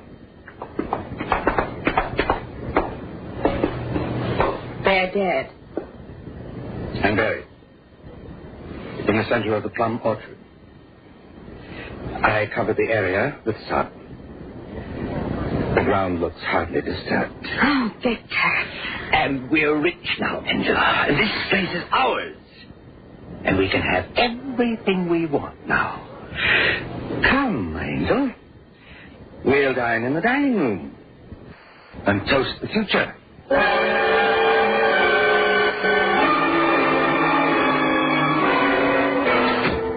Angela, I've just been to the mailbox outside the gate. Well, did it come? The bank accepted our signatures as I knew they would. Look, Angela, our first withdrawal, $5,000 in cash. Let me hold it. Oh, Victor, the feeling of money. The glorious, the luxurious feel of so much money. It even smells rich. I know exactly how you feel. Now, think of it, Angela. There's $2 million more where that came from. I've thought of nothing else for weeks. What can we do with this, Victor? What can we buy? I want to spend and spend and spend. Well, I have some dresses sent here on approval, some perfumes, some jewelry. Here's the rest of the mail which came. Stacked catalogs, pamphlets. Look through them and order whatever you wish. I'll be down by the pool if you care to join me. Victor? What's this? That envelope? Where'd you get it? It was stuck in the fold of this pamphlet. Well, I must have overlooked it. Let me see. Addressed to Mr. Frederick Mason. Well, I guess the mailman must have dropped it into our box by mistake. But it says in care of Mr. and Mrs. Cromwell. And so it does. Return address, Zurich, Switzerland. Open it. Yes. Then we can burn it. Whoever sent it will think it was lost. What did it say? Oh, just a minute. Dear Father, you shouldn't have paid the entire 4 years' tuition to the university here. I tried to tell you when I last saw you years ago that I had serious doubt about my ability to get a degree. Now, I have quit and they refuse to return any of that money. I have enough, however, for a flight back to the States. I'll see you soon to ask your forgiveness. Paul. Victor, who are these people? I haven't the vaguest notion. But he says he's coming here to see his father. I know. I read it, didn't I? Victor, could you have slipped up somewhere? Not anywhere. But I don't understand this at all. Well, we've got to do something. I mean, if he's coming... He's not. I won't let anyone pass that gate. Let me see that envelope. Tell you, it tells us nothing. Some fool has made a mistake, that's all. Frederick Mason. And now we mustn't let someone's silly mistake bother us. I'll burn the letter. Just forget all about it, my love. Someone at the gate. I'd better check.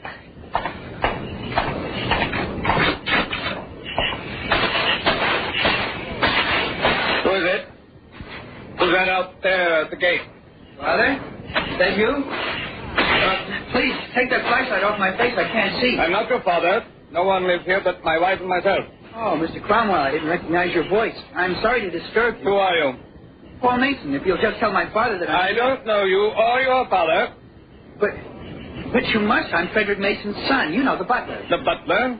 It's been a long time since I visited, Dad, and I guess I have... I tell you, I'm a butler here at all. You haven't? When did Father leave? When? Well, It's been very recently. If you'll just give me his forwarding address... Young man, I never even heard of your father. What? Now, if you'll just get back into your taxi over there... Just a minute, Mr. Cromwell. You're making a mistake. No, my young friend. You're making a mistake. Now, get out of here. Stop bothering me.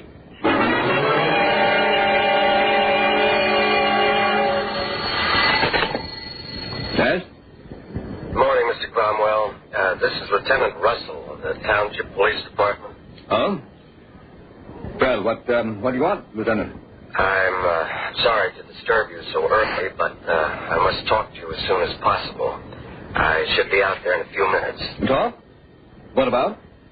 I'll tell you when I see you. Lieutenant, I'm sorry, but we never admit anyone here. I know. That's why I called first. When I get there, I expect that gate to be open for me. It will be.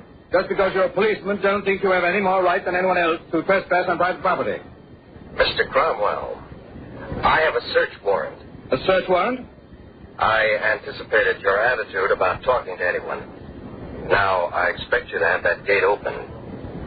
Goodbye, sir. You listen to me. Hello.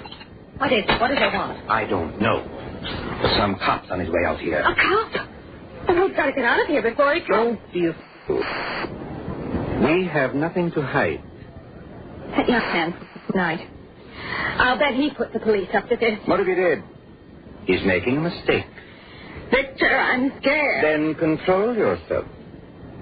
If you just remember that you're Mrs. Cromwell, nothing can go wrong. Here, put on this sunbonnet. I'll wear these dark glasses. We'll go outside and make ourselves casual by the swimming pool. Let the police search all they want for Frederick Mason, whoever he is. I'm positive I've never heard of anyone by that name.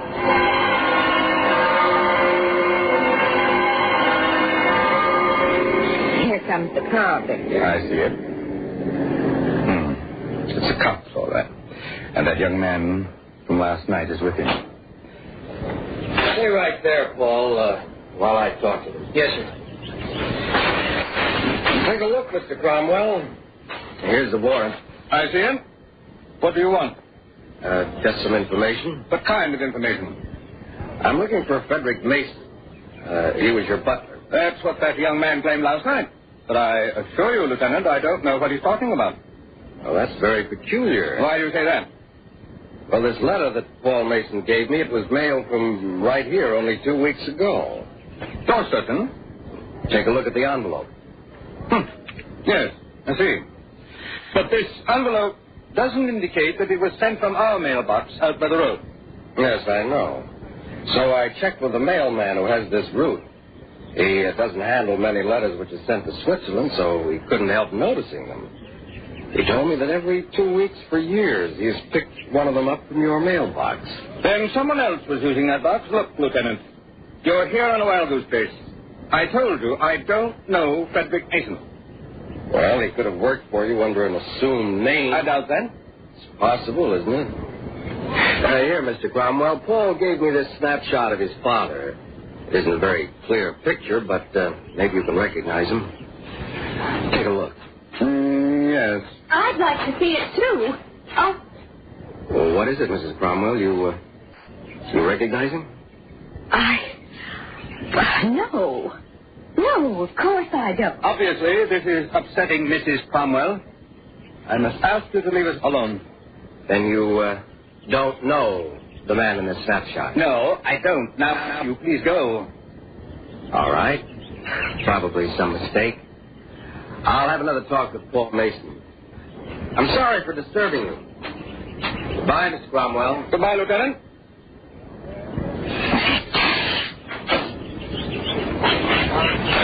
You saw that snapshot. Didn't you recognize that man? Yes.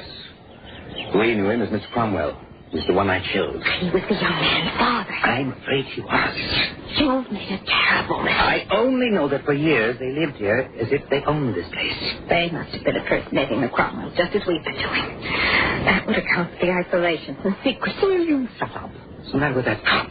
Why doesn't he pull out here? I'm talking to the young man. I don't like it, Victor. It's all right. Just don't panic. Smile. Smile, I said. That's it. If we pretend nothing's wrong.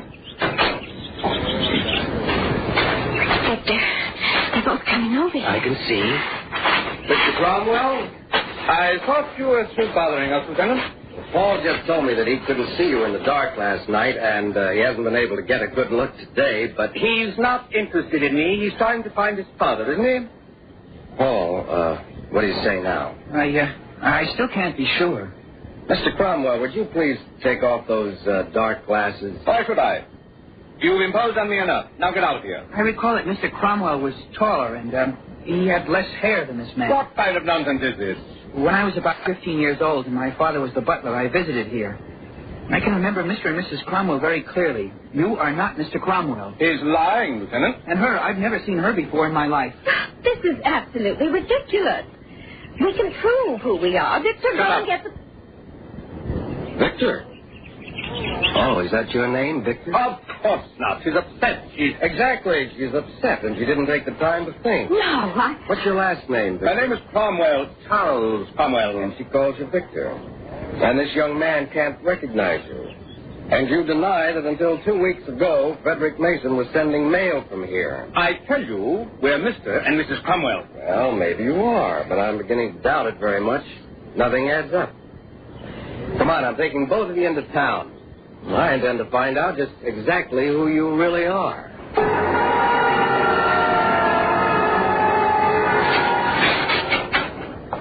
All right, you two. Come out of that cell.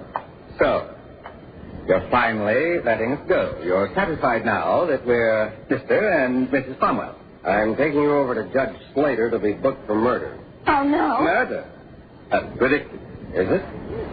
We took up the cement floor in the basement. We found the body.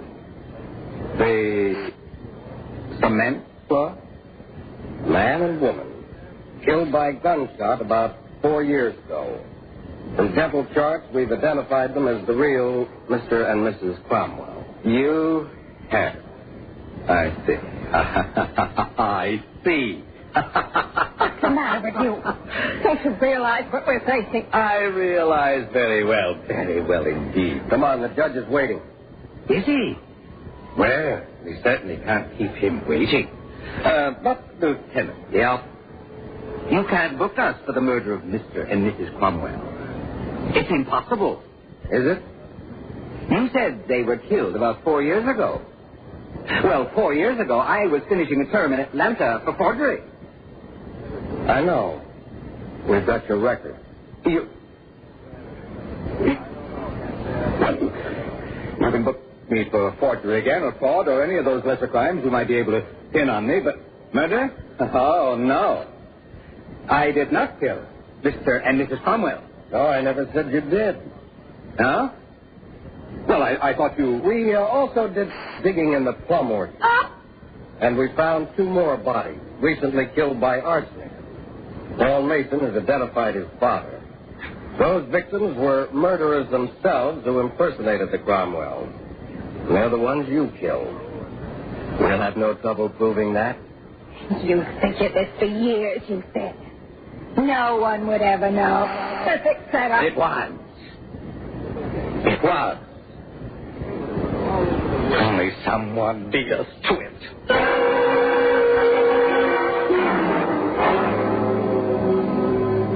Suspense.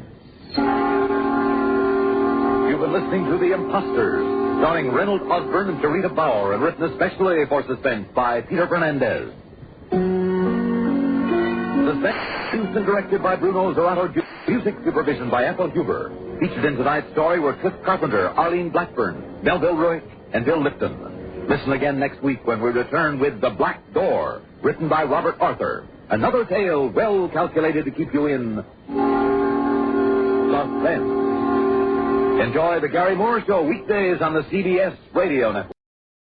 And now, a tale well calculated to keep you in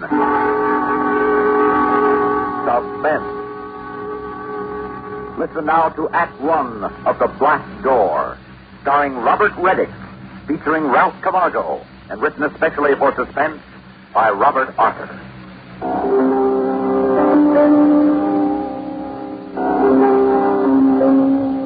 The mistake I made was going through that black door.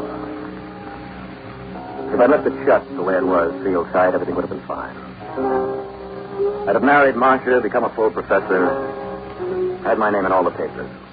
Well, there's no use telling the story backwards, is there? First things first, as old Professor Wentworth always said. And the first thing in this case is the grant I received to hunt for a lost city in Central America. The city of the Fire God. Which might mean something, or might mean nothing. Anyway, I got the grant from the university, chartered a modern helicopter for 3 months, flew it down to Central America, got the necessary government conditions, and made my base of operations the tiny little town of San Marcos on the coast. As nearly as I could figure from the manuscript, the city of the Fire God was someplace among the mountains of that area. So I flew back and forth over the mountains in the helicopter, keeping a lookout for ruins in the jungle or the mountain valleys. And for 2.5 months, I saw nothing except trees and rocks. In the town, I was charitably looked upon as a crazy youngster. And finally, even the children stopped staring at me. I was getting pretty discouraged. And trying to forget my troubles with a glass of tequila in a little garden outside the town's only cafe, while some native with a guitar serenaded his girl nearby. Waiter? What? Oh, there you are. Pardon, senor. I am not the waiter. He's busy. Busy? No one's been busy in this town since Columbus discovered America. That's very true, senor, but I have paid the waiter to go somewhere else. That's why he's busy. Look at this, senor. Well, let me see that. It's a tiny statue, very old. Huh? Statue carved out of volcanic basalt in the style of the oldest known Mayan carving. Where did you get that? Oh, that is easily answered, senor. Well, then tell me. My grandfather, he gave it to me when he died. Well, where did he get it? Senor, that is a harder question. Now, look, if you came here just to play games with me... No, senor, no. That is why I sent away the waiter. So we could talk confidentially. Yes, well, let's talk confidentially. Where did that little statue come from? From the mountains, senor. Well, the whole country is mountains. See, that is true, but... you see, my grandfather was a great hunter. Once he followed a wounded jaguar high into the mountains. Some savage natives then followed my grandfather. Yes? Well, he was wounded, and to escape, he climbed a great cliff. Go on. And he reached the top. And on the other side, he saw a dead city. A dead city? See, senor. Silent. Lifeless. Far below him. He tried to climb down to it. And he fell, senor. For 3 days he lay unconscious. And when he recovered his senses, he had the fever. And somehow he found his way out. He does not know how. He staggered back to his home. They found him in a jungle, crawling on his hands and knees, clutching this little statue and saying over and over, La Puerta Negra! La Puerta Negra! What? The black door, senor. The black door? Si, senor. And my poor grandfather, he was never strong enough to go hunting again, but he kept this little statue. And he said it had saved his life. What do you mean by the black door? Oh, one cannot say, senor. He could not remember. Surely he went back to the lost city? Well, no, he was not strong enough. Besides, there were the savages. But you mean nobody ever tried to find the city again? Well, why should they, senor? It belonged to the dead. Well, they might be angry if the living came to disturb them, eh? It was old superstition. Si, senor. Now, me, I am not superstitious, eh? I speak American well. The senor wishes to find this lost city. Pedro Ramirez, know where it is. Go on. You see, my grandfather described it to me. The mountains where it is hidden.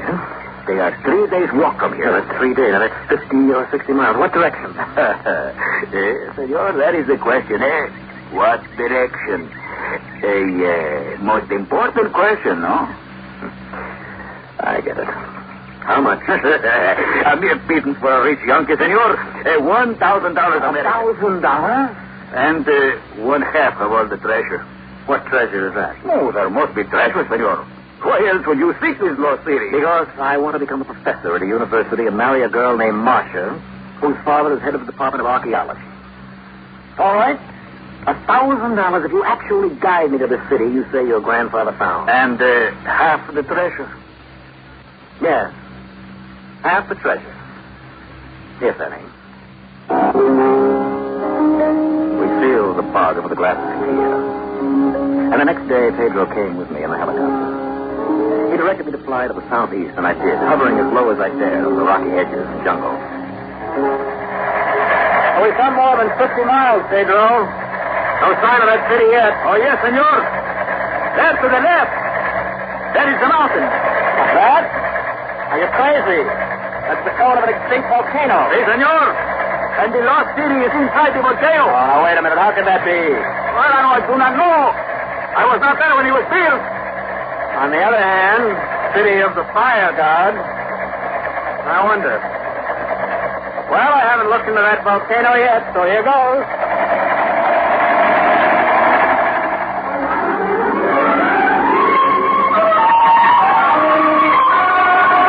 We lifted high in the air over the top of the old dead volcano. And we came out over a deep circular valley, grown up with jungle now. But there, in the center of the jungle, was a group of stone buildings dominated by a vast ruined temple.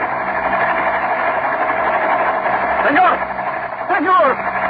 The lost city of my grandfather. Oh, it is ripe with treasure. I have the feeling. Well, even if it isn't, this is one of the biggest finds in the history of Central America. We're going down now. We'll sit down on that level spot right in front of the temple.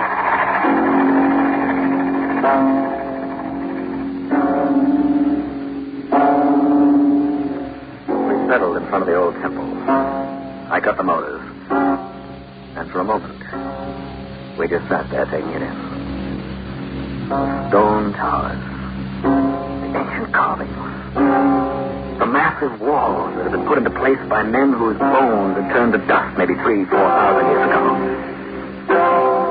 And then we climbed out. We were both armed. We had flashlights. And I had a small hammer and chisel tucked into my belt. Aboard the helicopter, I had a case of dynamite if any blasting was necessary, but this was just to be a preliminary survey, so I left it where it was. Pedro and I found ourselves on a big stone plaza with a partially ruined temple in front of us. The entrance was flanked by 2 tremendous stone carvings. Oddly enough, very like something from Egypt. Human figures with heads that were vaguely dog-like, which made them seem most unhuman. Senor, those statues, I do not like them. Yes, they are rather odd. But I'm more interested in those designs carved in the rock above them. Huh? Design, senor? Oh, they but show the moon, the new moon and the old moon. Yes, and there are more moons all over the front of the temple. Now, that's unusual. Most of the old civilizations in this area worship the sun. Si, senor, but I cannot help wondering. Wondering what? Why the man who made those statues put the heads of dogs on them. It was dark inside the temple, but our flashlights gave us enough light. Vast stone pillars supported us high above us as we moved down a lengthy corridor. And then we came into a central rotunda that got some sunlight through a crack in the roof. senor. Gold! Gold! 10 statues, 12 statues, and each of them solid gold. Come, look, senor. Gold! Gold! I have reached! Pedro was right. Ranged in a circle in the middle of the rotunda were 12 golden statues about 5 feet high. They were all human figures with dog-like heads. And they were all looking at a spot on the floor in the middle of the circle they made. Look, the jewels! Jewels! Ask yourself, senor. Senor, I am the richest man in the world! At the foot of each statue, a carved stone basket. Each one has a handful of gems in it. Obviously, these statues were worshipped. And the gems were tribute. Pedro, have you taken a good look at these statues? Shine your light on this one. Madre mia! Again, the head of the dog! Yes, they're all dog-headed statues. And all their eyes are focused on one spot over there. It seems to be something carved on the floor. Let's see what that is.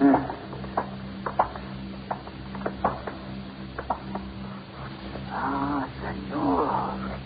Huh. That is more strange. A round black carving on the floor. Almost like a globe or a map. Good Lord. Do you know what this is supposed to be? No, senor, I cannot guess.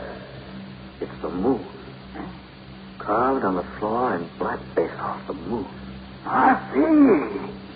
Oh, that is more strange, no? You don't know the half of it, because the formations carved here, they're not the formations our astronomers know, unless the Russians have some new pictures they're not talking about. It's this carving represents the real geography of the moon. Pedro? Si, senor. The artist who carved this must at some time have seen the dark side of the moon, which no human being has ever glimpsed.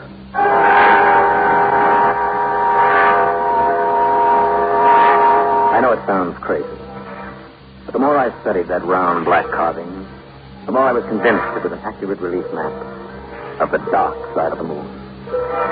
And then we discovered something else. Around the rim of that black disc was a series of crevices filled with tar. I dug the tar out, and under it, in each crevice, we found a small basalt statuette like the one that Pedro had originally showed me. In each crevice but one, which was empty. Senor, see? The story of my grandfather is true. This little statue he brought back, look. It just fits into this tiny hole. Yes, it does. Black door. This must be the black door that he talked about. Si, senor. La puerta negra. The black door. But how did it open? I don't know. Now, wait. Suppose we stand each of these little statues upright.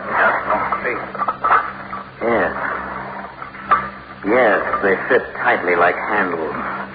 Now, if we push them... See, senor, we push. And it's turning. The black disc is turning. And now it's loose. Now we can lift it up. Let us lift it. Down there, maybe more treasure, More gold, more jewels. All right. Now it's coming. There, it's open. And there's a well-worn flight of steps leading down to the heart of the old volcano. We stood there, staring down to that black passageway that seemed to go down endlessly. I didn't like the looks of it. But Pedro had gold fever. He thought that there might be whole vaults of treasure down below. I couldn't talk him out of looking, so I went along too. The tunnel sloped downward, ever downward to the heart of the ancient volcano. We came across evidence of much usage, broken pottery, strange carvings on the wall. Our curiosity led us on until presently we came to a cavern whose walls seemed to be lined by a curious growth. Senor, look! Yes, mushrooms, or something very much like mushrooms, solid sheets of it all lining the wall. No, senor, that is not what I mean. Look here. Look through here. Oh, a narrow crevice, a room in there. A room. It is what is in the room. Come, shine your light. Then let us leave, senor. What has got you so worked up? It can't be treasure. I see. The skeletons, senor. Many skeletons. Hundreds, maybe. Look, lying one upon the other. Yes, that rocky room is full of human bones, so much as I hate to say it. What, senor? The ones I can see best have tooth marks on them. Oh, senor, let us leave here swiftly. Let us return to the airplane, eh? Let us take the pressure and go. Easy now, Pedro. These bones have been here hundreds of years, maybe thousands. Old bones or new bones. I do not like these bones. No cause for alarm. I don't know. Why does the senor study so hard the mushrooms on the wall? These mushrooms certainly haven't been here for 1,000 years, and along here it looks to me as if big handfuls of them have been broken off. Broken off? For why? There's only one thing I know of you can do with mushrooms, and that's eat them. Pedro and I stood staring at each other. I was pretty sure that something, or somebody, had recently been eating that mushroom-like fungus. And I was beginning to wonder what, or who, when we heard it from somewhere far down below us. Senor, what is that? Sounded like a dog howling. A dog? No. That is no dog. What if it's not a dog? What is it? The demon, senor. The devil. Oh, forget that superstition. Something down there, impossible as it seems, something living. And if we do not leave, there will be something dying down here, senor. Please, come. Yes, I'm trying to figure out what on earth I could do. Senor Landry, those are not dogs, they're bears. The statues, the people with heads of dogs upon them. Does the senor not realize what it is that is howling? Until that second, I hadn't made the connection. And then I realized the full significance of those statues. It couldn't be. It was impossible. But what other answer was there? We turned to head to the surface, and just as we did so, I saw something coming up the tunnel toward us. Something that was a pallid white shape in the light of my flashlight. Something running on all fours and howling hungrily for this. Shoot, senor, shoot!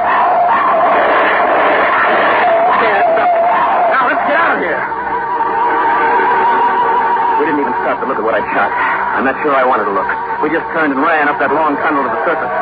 And as we went, the howling things pursued us. We could hear them behind us like a pack of hungry animals. From time to time, I couldn't scare them.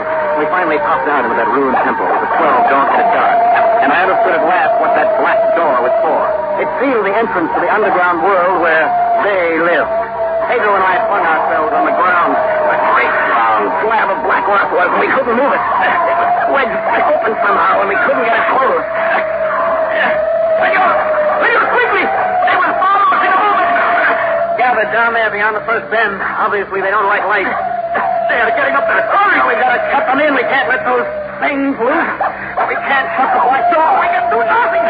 The helicopter, quickly! I got it. The dynamite, my helicopter. We'll blow in and out the tunnel. You heard me. It'll only take 60 seconds. Yeah, that'll keep them quiet another minute or two. Now, come on. Help me with that case of dynamite. It took us less than a minute to get the case of dynamite, bring it back inside the temple, and light a fuse. And then I shoved the whole case down the steps into the black tunnel. Pedro and I hurried back into the open, scrambled into the helicopter, and started the motor just in case. Senor Landry. What is it? The treasure. The jewels. We did not bring them. We can get them after the tunnel is blown in. You don't want to tangle with those dog-headed creatures, do you? No, por los santos, no. But, senor, what are they? They must be demons, for surely they are not of this world. Well, I agree with you, but they're not demons. That does it. The tunnel is closed for good. Now, David. Senor, the temple is collapsing. And the earth is shaking. Senor, it's an earthquake. Hey, Ro, there's only one place for us to go, and that's straight up.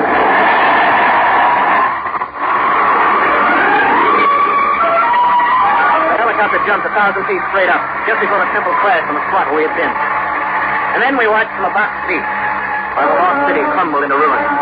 The dynamite blast had triggered off an earthquake, and the earthquake rocked the ground like a man shaking a baby's rattle. Senor, the jewels, the gold, they are down there under many rocks. Yes, and so are the dog-headed creatures. Suppose they'd got loose on the world after being caged underground for thousands of years. Oh, I can only think of all that treasure. For a little while, I was the richest man in the world. I owned a lost city full of jewels. Now I own nothing. After things quiet down, I can bring back an expedition. We'll dig in the ruins. The jewels will still be there. See, that is true, no? I will be rich yet, no? I will buy myself 3 automobiles and 12 big shirts. I will smoke cigars all day long and have servants to do everything. Senor, I am ruined. What is it now? It's that volcano. He's coming to life. See, the smoke is coming from the ground. Senor, fly higher. We are doomed.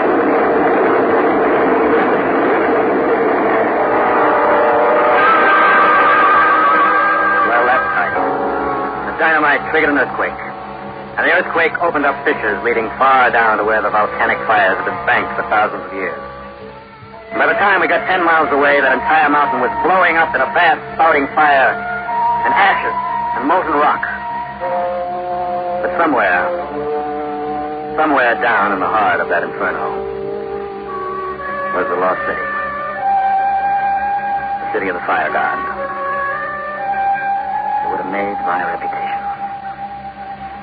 Enough treasure to pay off the national debt. And a howling mob of creatures you wouldn't want to meet this side of hell. Well, that's the story. You read about the new volcano, and now you know what caused it. Would you like to know my theory about those creatures? Well, it's this. 6,000 or 7,000 years ago, this old earth had some visitors, refugees, you might call them. And some of them have settled in Egypt, some in Central America. They brought some highly scientific skills with them, including the secret of overcoming gravity. They ruled for a while, worshipped as gods, and then died out. All except a few who found inside an old volcano a spot just about like home. The native priests managed to lock them in behind that black door. After the natives died out, the dog people existed underground, living on mushrooms, keeping their race alive at an animal level. Now they're gone now. But here's a tip to the Army and the Air Force. When you land your first missiles on the moon, keep your eyes open and your guns ready. Because inside those tremendous craters of the moon, living far underground where, maybe, there's still warmth and air. I have a hunch you're going to be running into people. Moon people. Who look a lot like us. Except for their heads.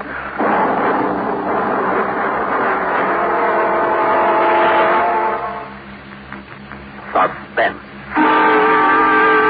You've been listening to The Black Door, starring Robert Reddick, featuring Ralph Camargo, and written especially for Suspense by Robert Arthur.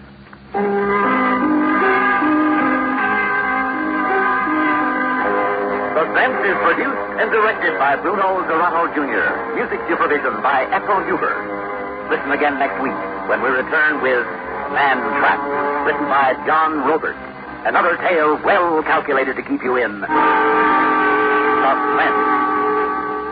Listen to Carol Burnett and Richard Hayes weeknights on the CBS Radio Network.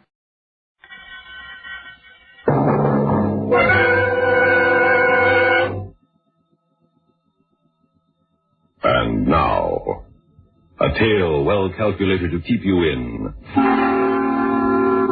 suspense. A construction gang boss is suspected of murder. He suspects his own sanity. Listen now to Man Trap, starring Don McLaughlin, and written especially for Suspense by John Robert.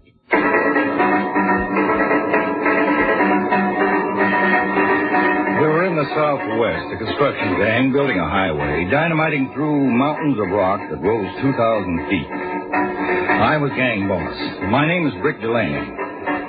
Next in command was Artie Finch. We've been on a lot of jobs together, Artie and I.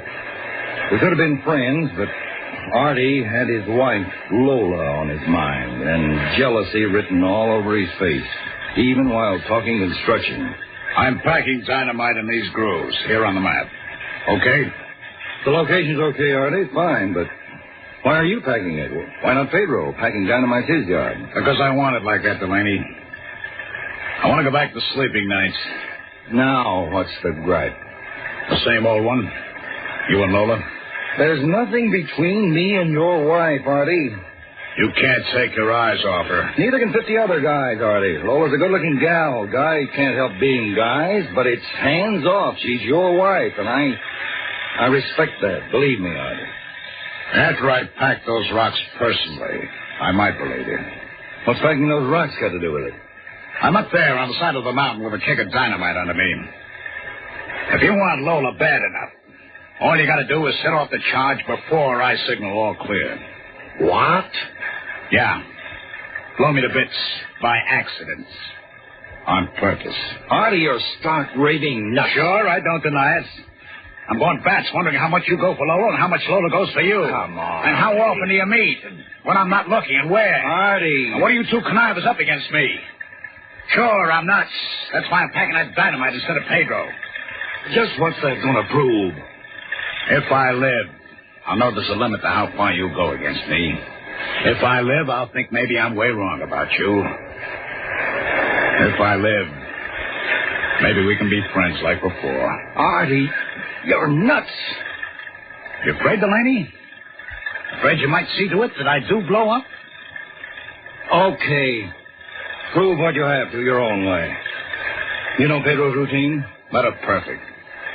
When I pack the rocks, I'm in the clear out of the blast area.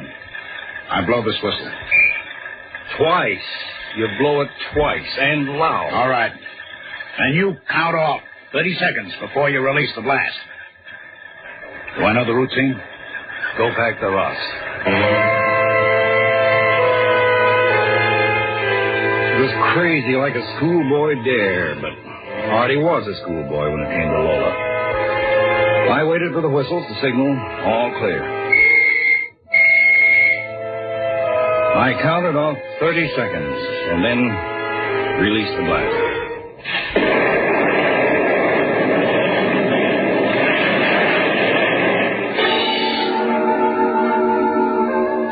With that explosion, my nightmare began right there in that construction shack. Senor Delaney! What is it, Pedro? You blew up the mountain without waiting for the whistles. You blew up the Senor Artie. Pedro, what kind of a crazy joke is this? No joke, senor. I swear, no joke. Without waiting for the whistles, you said, but there were 2 whistles clear and distinct. No, senor, there were no whistles. I, Pedro, am not deaf to the whistles. And I, Delaney, am not deaf to the whistles either. You dirty lying. What are you trying to pull out here? Please, senor, I tell the truth. You blow up the Senor Artie, senor. But if you want Pedro to lie, then Pedro lie. Then I hear the whistle. See? Oh, Mother Mita, yes. Yeah, I hear the whistle. I swear to that.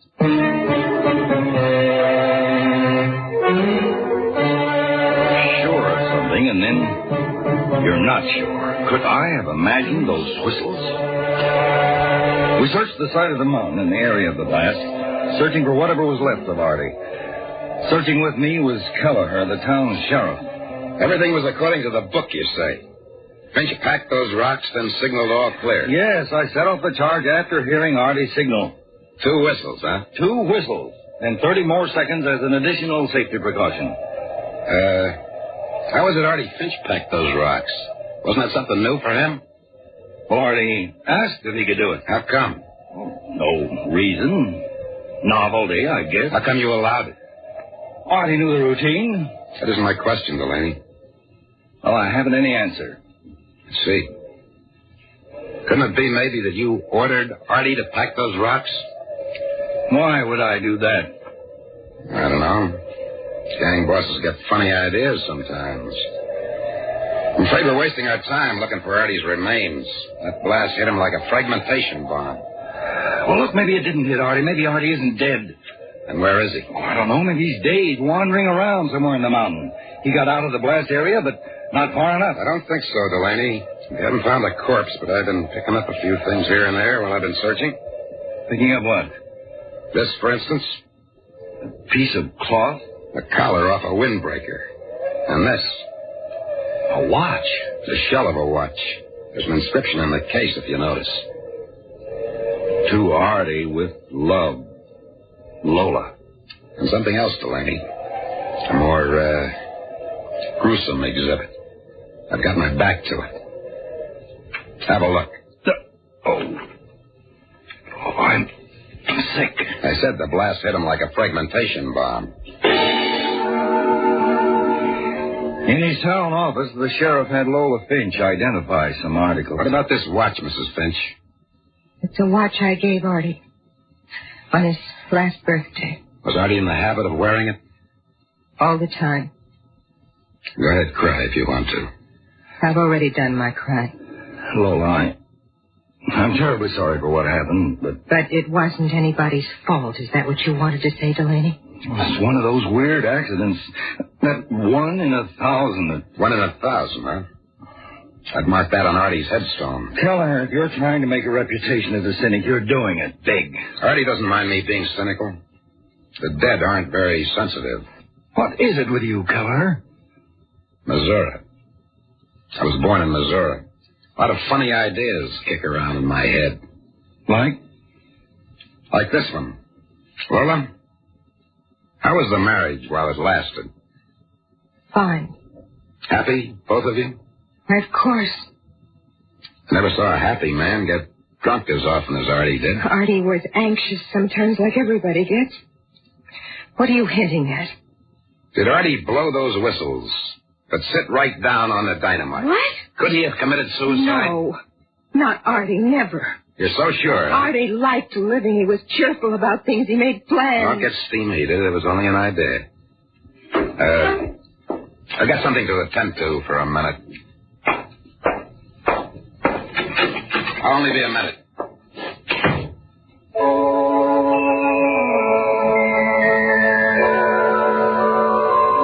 I was alone with Lola when she threw her bombshell. Why did you do it, Delaney? Who? What, Lola? Murder Artie. Lola, you're crazy. You think I deliberately dynamited Artie? I don't think it. I know it. Why would I? Take another look. Look at what? At me. I'm the girl you used to write gooey letters to. Even I blushed reading them. That was before you married Artie, Lola. And when I danced at the Amarillo, you sat up front every night till closing time, all pop-eyed. That also was before you married Artie. You proposed marriage how many hundred times? But you married Artie. I married Artie because I was afraid of you. What does that mean? I was afraid to stay single with a maniac like you around. Sure, before. I admit I had ideas, but after you and Artie hooked up, I gave up. Liar. What are you accusing me of? Of prowling after me on the streets night after night since I've been married to Artie. What? Of watching me whenever you could in the hairdressers and restaurants, peeping at me. Oh, or trying to pull me into a car right in front of the Eagle Hotel as recently as last night. What are you talking about? Last night was my anniversary. I've been married a year to Artie. Now tell me you didn't murder Artie on the job, you crazy maniac. Oh, none of what you said rings any bell at all about my spying the car. I don't remember any of that. You really are insane. Oh, no, maybe just being clever. Building a defense against a murder rap.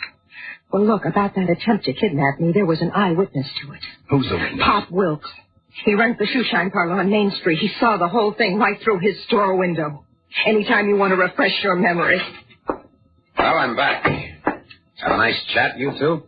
Huh? I asked, did you and Mrs. Finch have a nice chat? Look, I don't get your drift, Keller. No, you don't. But Lola does. Don't you, Mrs. Finch? I'd be stupid not to. You arranged to leave us in here alone.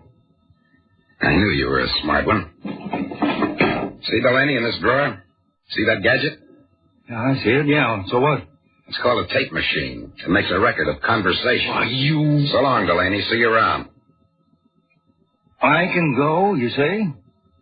Is there any reason why you should stay, Delaney? No. No reason. Then so long. Hear what the tape says.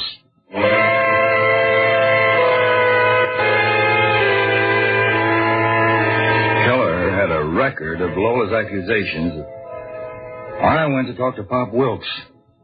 Could one guy split up into two people with one half of him blank as to what the other half was doing or done? I'd heard of cases like that. Are you here for a shine, Mr. Delaney? Yeah, Pop, shine. Heavy on the polishing. You always do. Set your foot right now. How's that there road coming along, huh? Okay. About through with the blasting now, are you? Yeah, about. That's too bad about Artie Finch. That was a bad break. You didn't come in here only for a shine. Why do you say that, Pop? Your shoes are shined already better than I can shine. How much you going to pay me to shut up? Shut up about what? Me seeing you trying to drag Artie's wife into your car last night?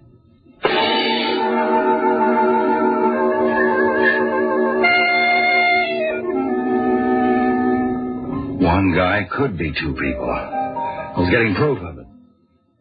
In the Atlantic House Saloon, I began seeing faces in the bar mirror in double focus. Two faces. Two versions of my own face. Hello, Delaney. Lola. Shall we continue our little chat? You said all you can say. Oh, not half yet.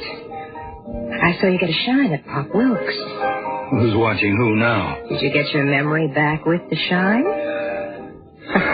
Well, you're not talking. But you are on the reels of tape. Reels of tape you'll hang from. How you want that? I'll dance at your funeral, the same dance you sat through for 40 nights at the Amarillo. And that's for my murdering Artie? For your murdering Artie. A guy you didn't give a rap about. He was my husband. Only while he kept making big pay. Only so long as you didn't have to dance your feet raw for 35... What's this kind of talk going to get you? I don't know. I'm just trying to think. Think? You mean figure out a new line of defense, don't you? Just kind of find it funny. You talking like a prosecuting attorney. You all hopped up and screaming for revenge because of Artie. Artie, who was a paper husband. Who you blew up. Nobody's arrested me yet. No. But don't get too happy over that. It's officially an accident so far. But wait till the evidence changes it to an accident on purpose. Where's this evidence coming from? Oh, from you, Delaney. Me? Well, you'll put the finger on yourself. You'll brood over the murder and think of Artie blown into 1,000 pieces. Pretty soon he'll begin to haunt you. Oh, he'll be with you everywhere, every minute, waking and sleeping. You'll see him in your dreams. You'll wake up mornings to Artie asking how many lumps of sugar, please. Look, when it's like that, it's bad like that. What does a guy do, Lola? He confesses. He runs to Kelleher and confesses to murder.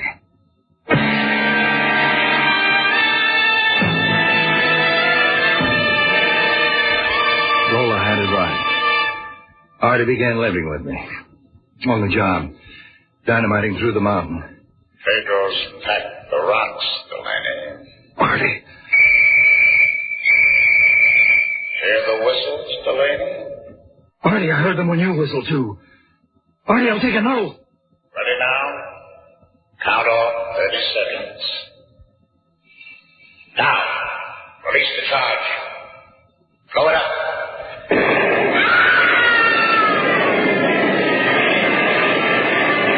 That was Artie screaming. Artie being blown to bits all over again. I got Artie again later. Pulling into my garage. Oh, Delaney. Artie. You gotta remember to wait for the whistles, Delaney. Artie, I waited. Artie, I swear I heard. 2 whistles, then you count off 30 seconds before releasing the charge. Artie, no. Artie, you're driving me crazy. 2 whistles, Delaney. You're dead, Artie. Get back to your grave. How can I, Delaney? There was hardly anything left for me to bury.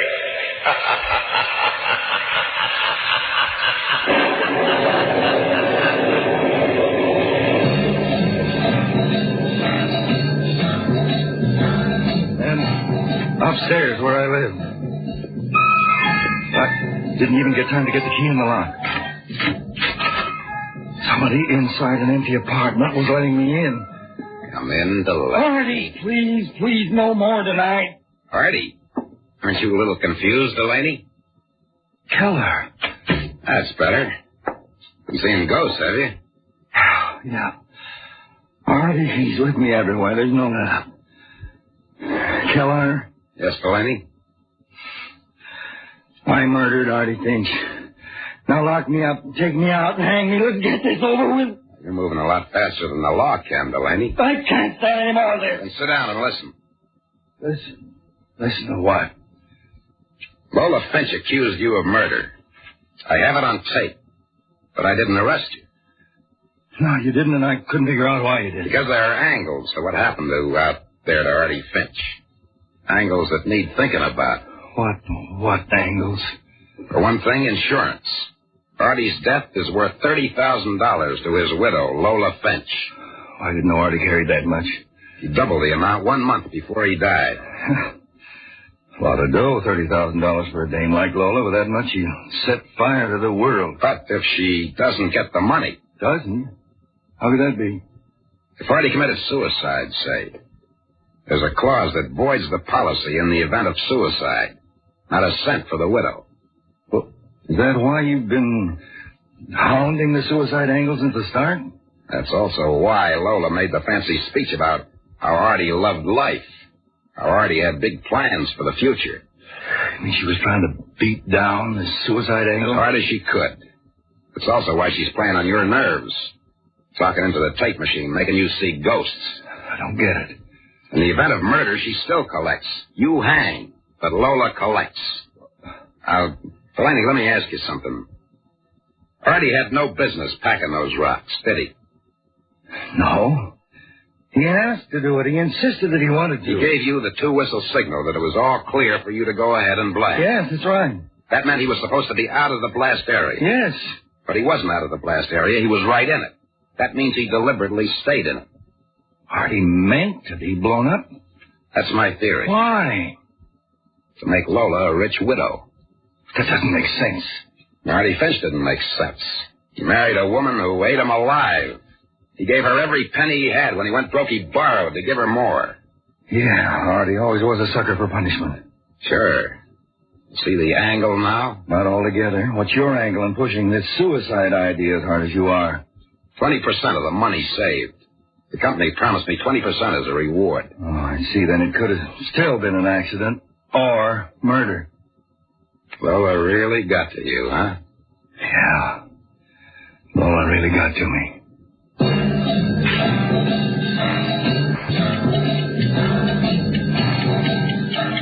In bed, fighting off sleep to keep Artie out of my dreams, I thought some more about one guy being two people with one half of him blank to the other half.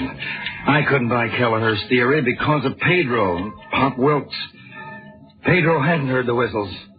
Pop Wilkes had spelled out insanity for me. My insanity. Delaney. Oh, Delaney. Artie, please lay off. Give up, Delaney. Confess you. I tried to, Artie, but Keller wouldn't believe me. Give up and confess. Artie, no more tonight. Give up and confess, Delaney, and you won't be safe. No more tonight, I tell you. Stop that laughing. Will you stop that laughing?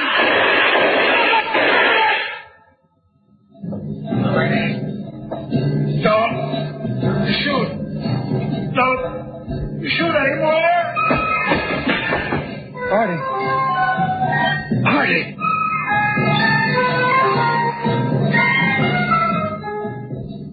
I shot a ghost. But a ghost who bled all over the floor, blood coming from his chest, his neck, his shoulder. Artie dying on my floor. Dying a second time. Delaney, that was a trick Lola thought up. A phony death. I hid out in the mountains.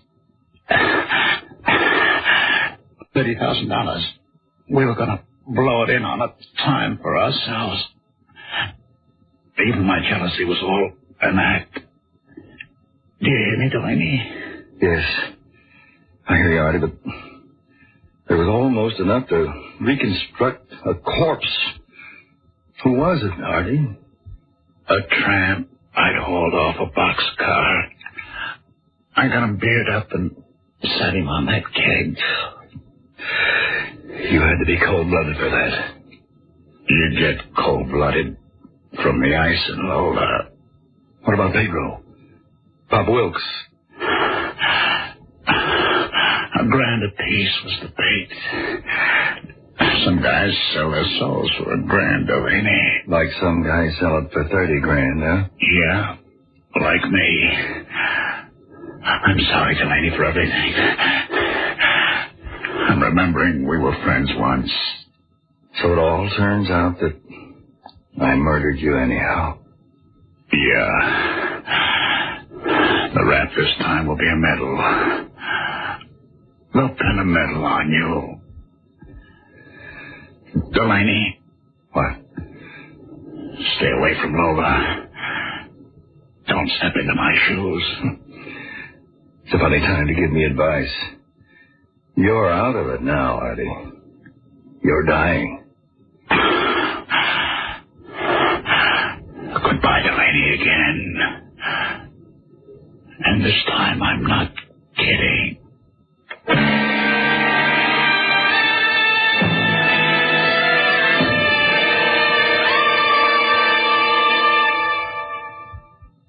Suspense.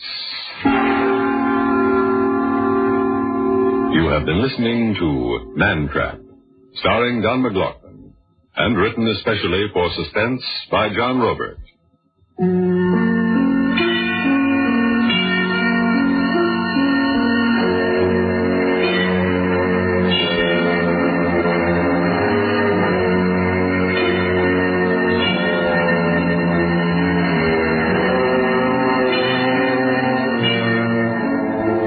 Suspense is produced and directed by Bruno Zerato Jr.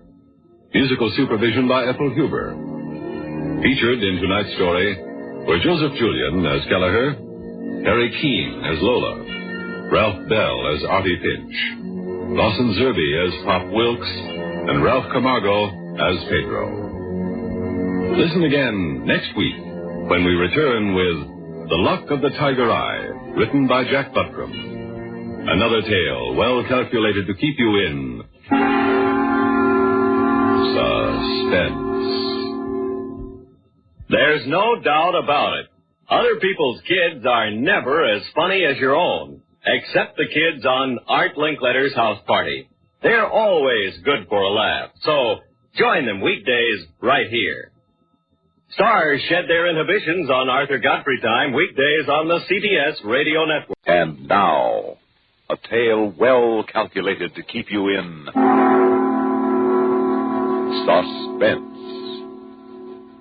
Listen now to Act One of The Luck of the Tiger Eye, starring Joan Loring and Leon Janney, written especially for Suspense by Jack Buttram.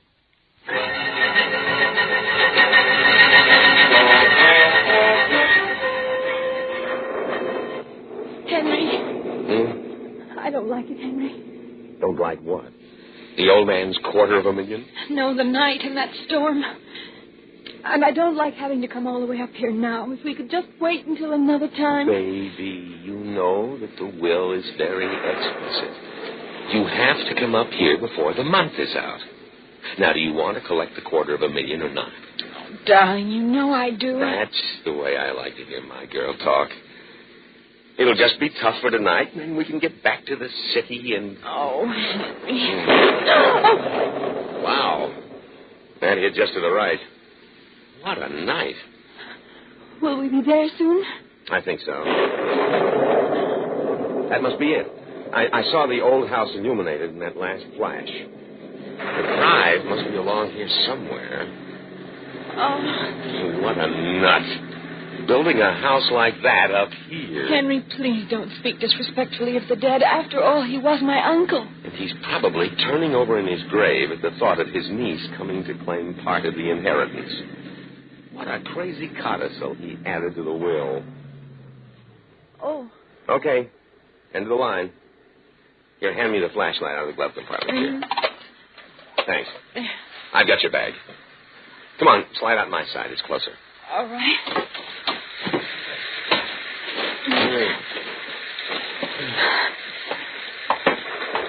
Here's the door. Where's the light? There's no bell. Oh. Quite a sense of humor. Oh, it's horrid. Not everyone has a bronze cobra head for a door knocker. Well, let's see if it works.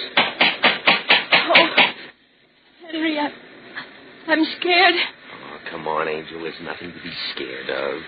Your uncle liked you, didn't he? I guess so. He was an awfully strange man. We never did come to visit him often.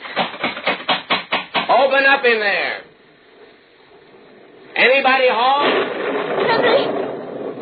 Well, it's a cinch we can't stand out here all night. Let's try the door. Henry, do you think we should? Darling, I didn't drive you all the way up here to stand on the front porch in the rain and knock on the door. You are one of the legal heirs to the estate, and if you don't have a right to be here, I don't know who does. All right. It's open. It seems okay. There's no lights. No, I remember. Uncle didn't believe in electricity. Too dangerous. Well, let's say we keep you fine for light. This flash won't last forever. Say, what did your uncle use for light? Whale oil lamps? I don't remember. Can't find a thing. I know he used to keep a big fire going in the fireplace over there somewhere. But I can't find so much as a kerosene lamp. Did the place have gas? I don't think so. Henry?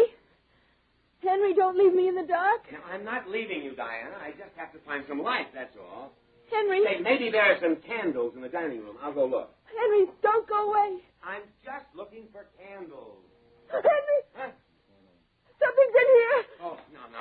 There, baby. It's just a stuffed tiger. Oh. Now, darling, just calm down and keep your mind on that 250. What's that? Sounds like someone's in the house with us. Please be careful, Henry. Now, just be quiet a moment, baby. Wait till he opens the door. Hold it right there, Bud, or I'll bust you one. I beg your pardon. Okay, let's have it. Now, what are you doing in here? I am the butler, sir. Huh? I'm expecting a Miss Singer. And are you, perchance, Commander Quinn? No, I'm not, perchance. That's all right, Henry. This is... Gerald, ma'am. Yes, Gerald. He's my uncle's butler. Then you are Miss Singer. Yes, Diana Singer, and this is my fiancé. He brought me up here to fulfill the wishes in my uncle's will. Yes, ma'am. And who is this Commander Quinn? He is another claimant to the master's will.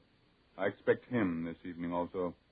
Miss Singer, I believe that the codicil to the will states that you are to spend one evening here in your uncle's home and by so doing place yourself in the position of collecting $250,000. Yes. Then I shall be happy to show you to your room. Your bag, please. My room? Yes, ma'am. The bedrooms are on the second floor. One is prepared for you. Well, I... This way, please. Henry? Now, don't worry, darling. I'll be right down here. I'm sorry, sir. You were not expected. If you will wait, I shall prepare a room for you also. That's all right, sport. I don't expect to get much sleep in this mausoleum anyway. I'll just try the couch. As you wish, sir. I shall return in a moment. This way, ma'am, up these stairs. I'm scared, Henry. Now, darling, just keep your mind on that money. And remember, I'm right down here to protect you.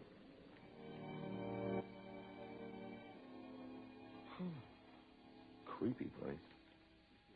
Creepy butler. Maybe he's in the will, too. Yeah. Maybe he gets a bigger share if some of these long-lost nieces and such don't collect. I wonder how the old man made all his money. Must have really accumulated a pile to do this dump. Sure is dark. Hunting trophies. A tiger. Looks almost alive. Eyes glowing. Crouch, ready to spring. The eyes. They almost move. Follow you around the room. Very natural, don't you think? Oh, where the devil did you come from? I beg your pardon, sir. How long have you been in here? I just returned from upstairs, sir. Miss Singer is in her room. The master acquired that trophy in India. It's one of the largest on record. Is something the matter, sir? No, nothing's the matter. I was just noticing that tiger's eyes. Yes, they are very real, aren't they? Would you like for me to fix you a drink? Yes, a double scotch on the rocks. Yes, sir, but I'm afraid we have no ice. Well, then just a double scotch. Yes, sir.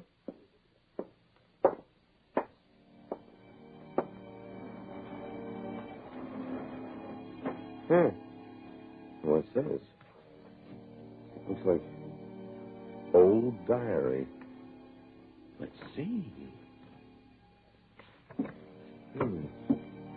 Last entry. The secret of my success in the financial world is one that shall go with me to the grave. I have ordered that the ring shall be placed on my little finger, left hand, just before the coffin is sealed. Thus shall the luck of the tiger eye remain with me in the grave. The luck of the tiger eye. Your drink, sir. Thanks. Your master, quite a funny fellow, was he? Sir? I mean, eccentric. I wouldn't know about that, sir. Oh, of course. I suppose he was always kind to you, wasn't he? The master was always most considerate. Will that be all, sir? Yes. Yes, I guess that's all. Oh, Gerald. Yes, sir. Did you know, the master quite well?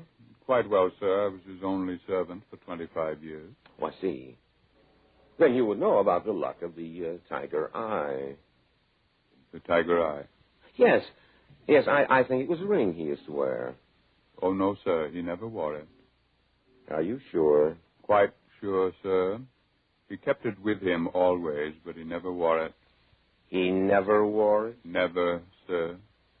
Then why did he call the tiger eye the secret of his power? I'm sure I don't know, sir. Is that all, sir? Yes. Oh, one thing more. Do you know where the tiger eye is right now? Yes, sir. Where? Right now, it is on the little finger of his left hand.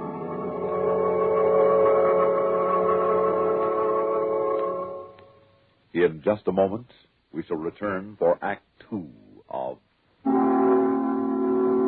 Suspense. To get information on telephone numbers, you dial the information operator. To get Information Central, covering just about anything except phone numbers, you set your dial right here on the CBS radio network every day, Monday through Friday. By so dialing, you will get reports in dimension on all sorts of fascinating items. From the feature's knowledgeable head man, Alan Jackson, on Information Central.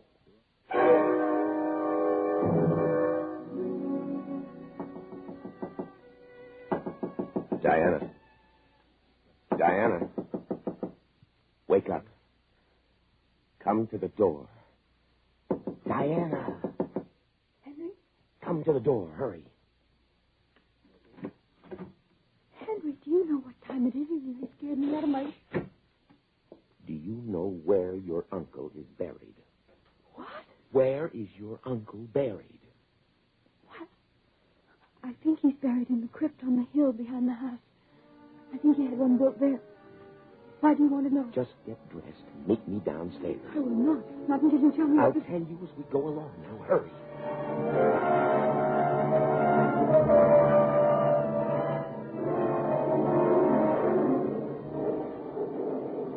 I wish you wouldn't, Henry. I don't think it's right.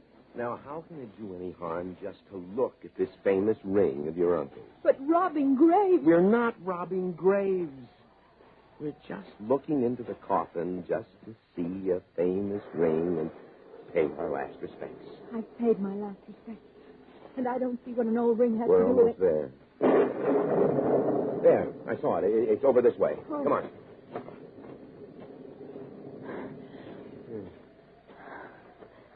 Well, let's go inside. I really don't think we should. Well, there's nothing to be afraid of. Come on in. Is that it over there? I think so. Let me see. Yeah, that's him. Oh, Henry. Henry, let's get out of here before something terrible happens. Now, what could happen? I don't know. I just have a feeling that if we go any farther, it's going to be awful. Just your imagination. Now, hold the light steady and We'll give Uncle the once-over. Henry, don't speak disrespectfully. Disrespectfully of the dead, I won't if you just give me a hand with getting the lid off this thing. Easy. Down. Oh, that's done. I'm afraid. Diana, it's just your uncle. Now let me open the coffin and look for the ring. The diary said on the little finger, left hand. Here, let's see. I have to lean over here to see the hand on this side. Shine the light in here, Diana. I won't. I'm not going to get near that coffin while it's open. Oh, for Pete's sake, here, hand me the light. Here it is. This must be the tiger eye. Oh, it's a beauty. Look, Diana. I won't. Oh. Well, okay. I'll just have to get it off his finger. Henry, you're not going to take it. Of course. It's not doing the old man any good. And after all, it's not as if it's going to be out of the family. You'll have it. I won't have anything to do with it. Okay, you'll feel different later. Something seems to be stuck. Holding the ring on. Henry, if you don't get me out of here this very instant... All right, Diana, just a second. Now, one more pull. Oh! That lid almost fell on you. You're telling me. It was as if something pushed that lid to make it fall on you. Diana, don't talk nonsense. I saw it move, Henry. I know. I saw it move, too, as I jumped back. No, I saw it move when it was balanced up there. Diana, it just fell when I gave that last pull to get the ring. That ring is evil. Diana. What? Look how it shines in the light. It does look like a tiger's eye. Please, let's go back to the house.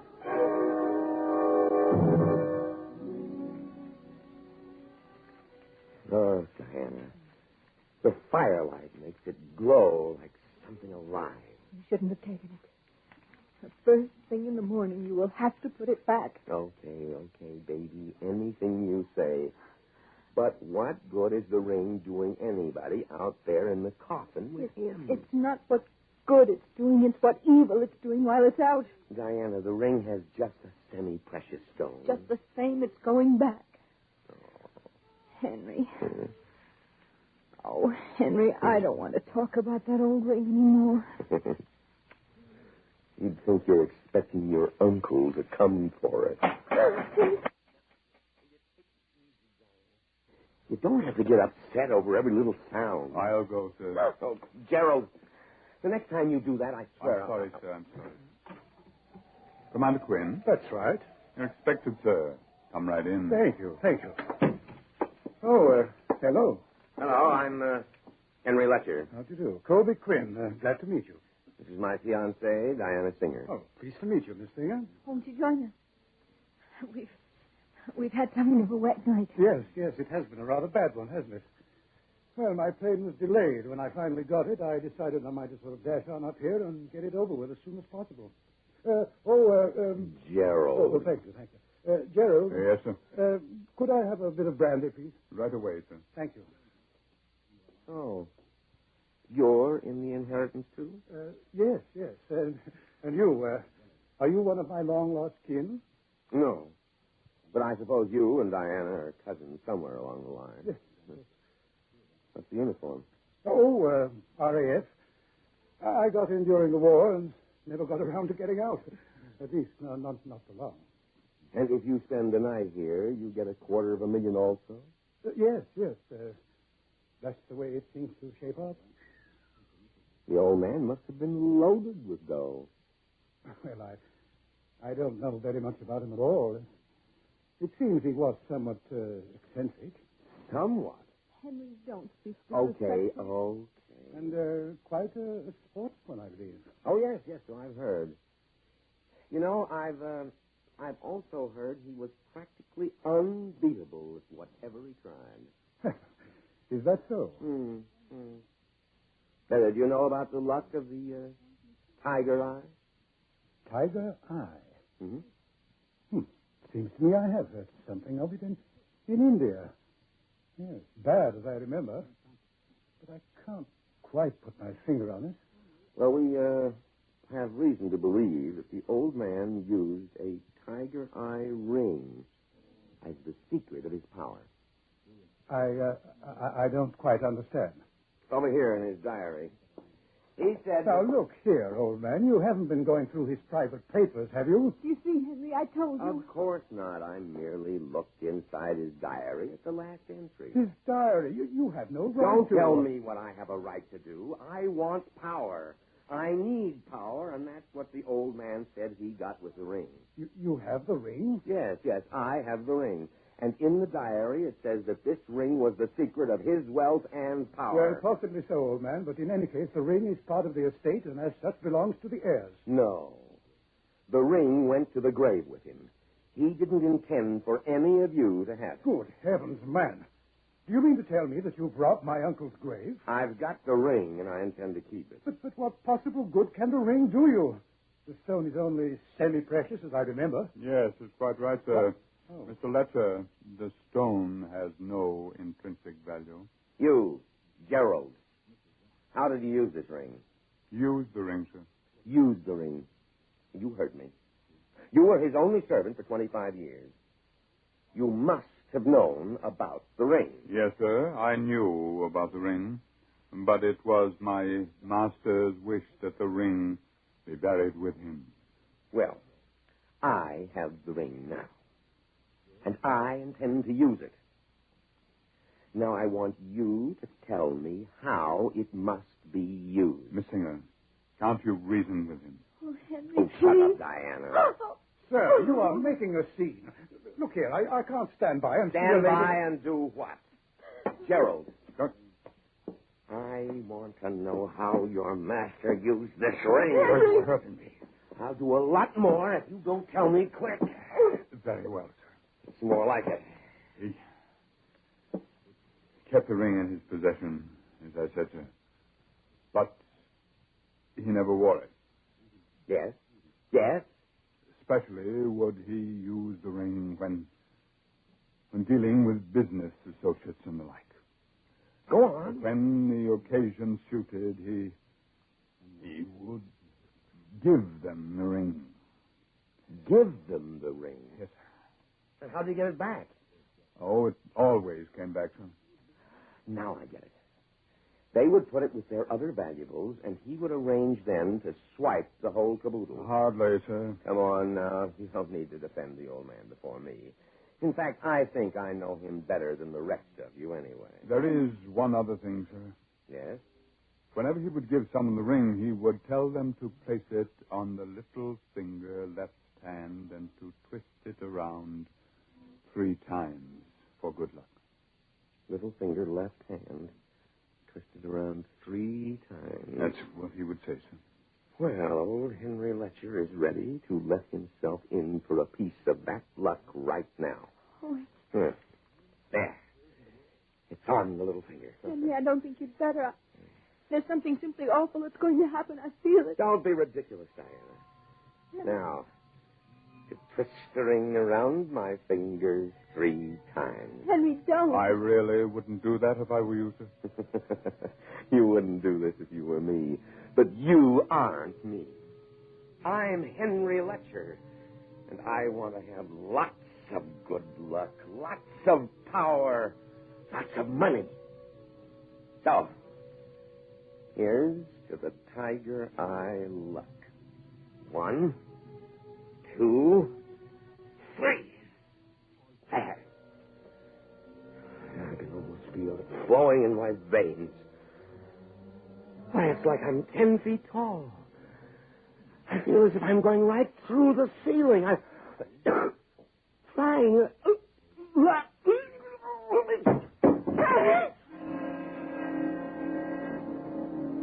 Henry! Please, someone help him. The tiger eye.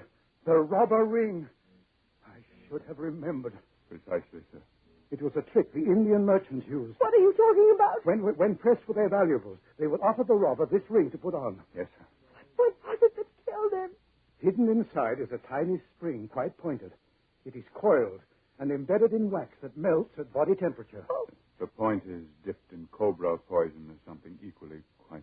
And as he twisted the ring around his finger, The spring scratched him, inflicting a deadly wound. Precisely, sir.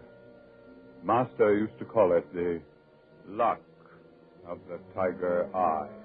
He had quite a sense of humor.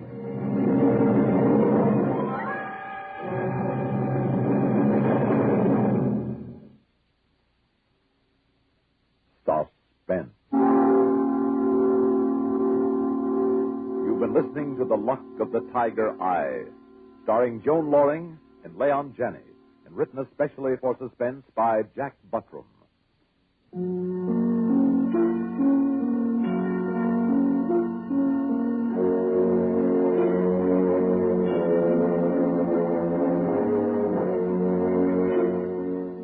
Suspense is produced and directed by Bruno Zerato, Jr. Music supervision by Ethel Huber. Heard in tonight's story were Raymond Edward Johnson as Gerald and Mercer McLeod as Commander Quinn. Listen again next week when we return with And So to Sleep, My Love, written by Dave W. Gilbert. Another tale well calculated to keep you in suspense.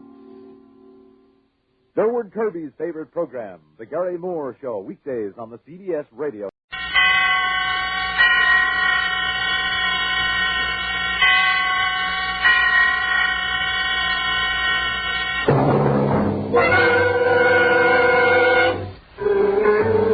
A newcomer in town can feel mighty lonesome. Welcome wagon hostesses make these newcomers feel wanted when they make their cordial welcome wagon visit. Their baskets contain useful gifts from civic-minded businessmen, invitations to participate in varied social and volunteer activities of the many civic agencies in the community. In addition, every welcome wagon call recipient in the greater Albany or Schenectady areas, as well as Delmar, Latham, or Scotia, is invited to attend the local Welcome Wagon Club. This is an organization of newcomers, all anxious to make friends. Various Welcome Wagon Clubs vary from 30 to 150 members who meet monthly. Their interests include bowling, golf, cards, handcrafts, and dancing. You can help to make your new neighbor feel at home. Call State 59640 today and make your neighbor eligible for the many opportunities in a Welcome Wagon Club. Remember, State 59640. And now, a tale well calculated to keep you in suspense. Listen now to And So to Sleep, My Love, starring William Redfield and Elaine Roth, and written especially for Suspense by Dave Gilbert. Oh, no, George. That isn't the way it happened at all. Can't you get anything right? He was sitting behind the wheel of the car, and this big, handsome policeman walked over. I sat there with my drink in my hand, a fixed smile on my face, looking pleasant. But each man has his breaking point, and I had reached mine. As I sat there, staring past the empty faces of our friends and neighbors, a plan started ticking away in the back of my head. A plan to rid me forever of this foot on my neck, this mocking woman, my wife, May.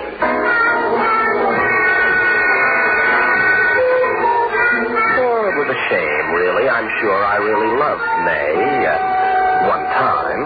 Oh, she had her faults, but who hasn't? I know she felt I had my share of faults because her life had been dedicated to correcting them one by one. First, I smoked cigars. Then I smoked too many cigarettes. Finally, I didn't smoke at all. So in the end, there wasn't enough of me left to love May had I wanted to, except one thing. Our rich uncle had died the year before we were married and left her an inheritance of $75,000. We used almost $15,000 to buy a house and get started in life. But the remaining $60,000 was in negotiable bonds for our declining years, she always said. Now just think of how well a man could live on $60,000 in Mexico. But would my plan work? For a man who for 8 years has amounted to nothing but failure in his wife's eyes, success was inevitable.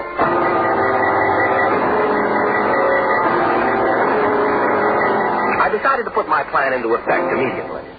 I saw Thelma Stevens go into the kitchen to fix herself a drink. Thelma is one of May's best friends. Personally, I detest the woman, but this was hardly the time to be snobbish. I followed her.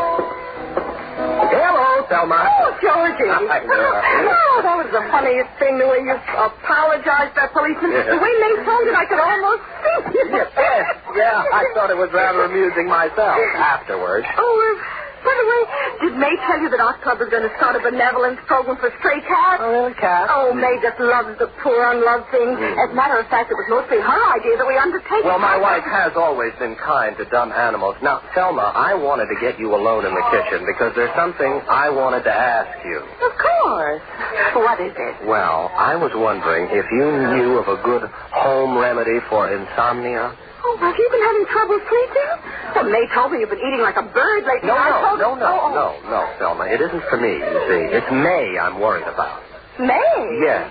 See, I think she must have bad dreams. I mean, she goes to sleep at night, all right, but then she wakes up because she thinks she hears things, and she just can't fall back to sleep. Oh, that's funny. May never said anything to me. Oh, now, isn't that just like her? Well, what did you get her some sleeping cats? Oh, no, Thelma. I wouldn't want anything as dangerous as that. Oh, there's nothing dangerous about sleeping capsules as long as you don't take too many of them. You know, when Charlie and I were having our difference of opinion, I just couldn't sleep nights. I told our doctor, such a good man, and he wrote me out a prescription, and he said, here you are. Well, I just couldn't have made it without them. Oh, I'll give May his name. Oh, no. See, I wouldn't do that. I mean, she'd be offended if she knew I told you. You know, she tries so hard to keep trouble to herself. Oh, of course. Well, let me write you his name on this slip of paper. Dr. Walter Brunt. Fantastic. It was all going to be so fantastically simple.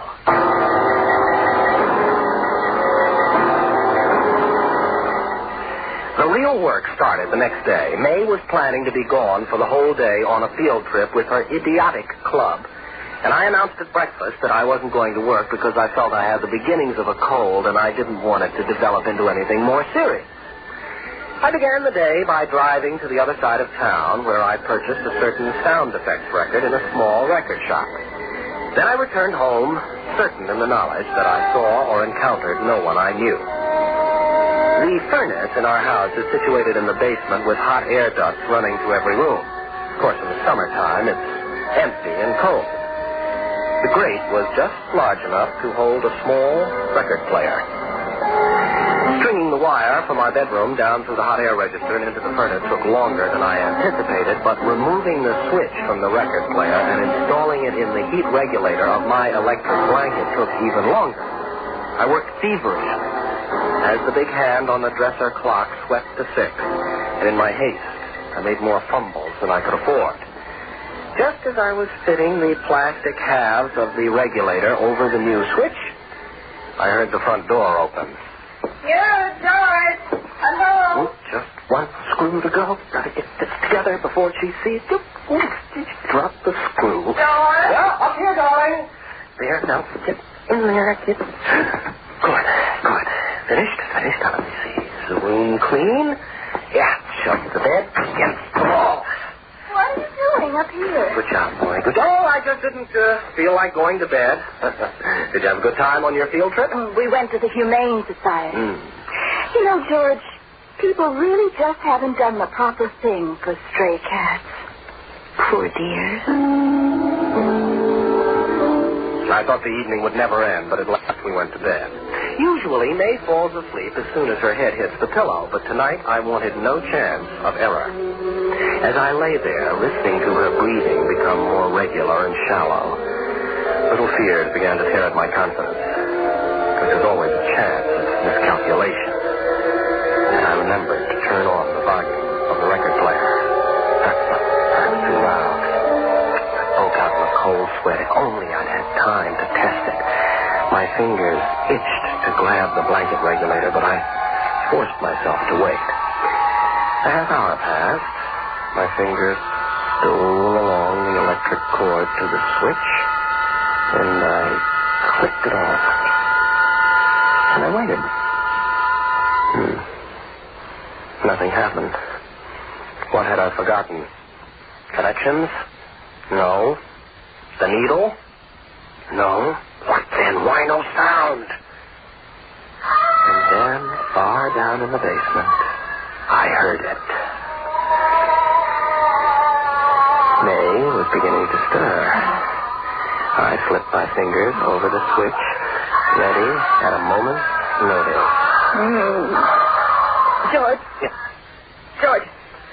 George, wake up. Huh? George, wake up. Do you hear me? What is it? What?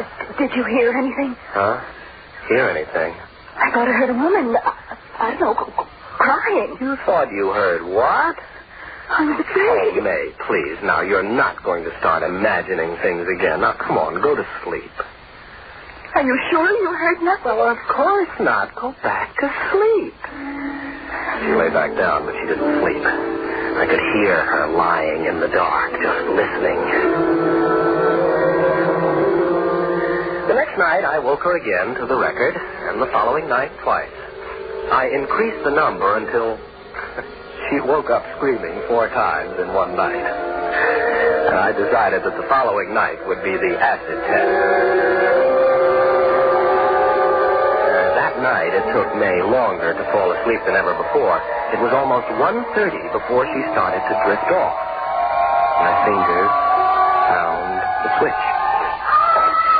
George. George, wake up. Oh, May, George. What is it? Are you having another bad dream? George, this isn't a dream. Oh. I can hear it now. You can hear it, too.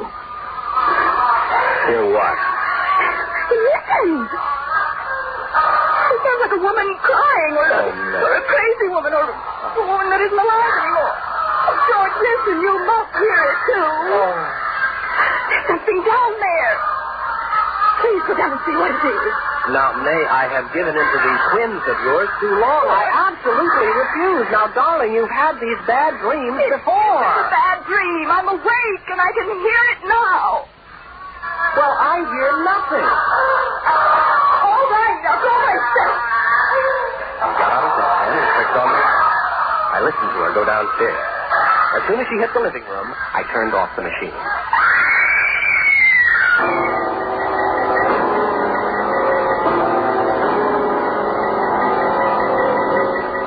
I got out of bed leisurely and went down to her. She'd fallen in a heap on the living room floor and was sobbing uncontrollably. For a moment, I almost felt sorry for her. Oh, May, what's come over you, my darling? You haven't been yourself lately, and now these voices. George, I'm afraid I'm losing my mind. Well, what do you mean? I keep thinking I hear a ghost in the house. A woman with a high, crazy voice. Well, personally, May, I think there's nothing wrong with you that a good night's sleep wouldn't fix. Oh, sleep. Oh, I'd love to fall asleep. Oh. If you only knew, I haven't slept the whole night through in a week. You know, Thelma was telling me that she had insomnia once. Now, why don't you just pop over to her doctor? He'll be glad to fix you up with a prescription for sleeping pills. Yes, that's what I'll do. All I really need is a good night's sleep. Is it possible that anything could be easier? I had May begging to take out the pills in her own name. Once she got a prescription for death, I had only to see that it was filled. She came home with a bottle of pills that next night. She took one before going to bed, and I let her sleep undisturbed the whole night through. That way, she'd believe that she'd found an escape at last. After she was asleep, I also removed one pill from the bottle. On her third night of sleep, I started the treatment again. May couldn't wake up, but from her constant tossing and turning, I could tell that her nights were going to be, exhausting, haunted things. And during the day, she was haggard and depressed. Toward the end of the week, she increased the dosage to 2 pills, but I continued to remove only one. The bottle would be empty soon enough. Besides, there was still some groundwork that needed doing before my wife's untimely death. The next night, after May fell asleep,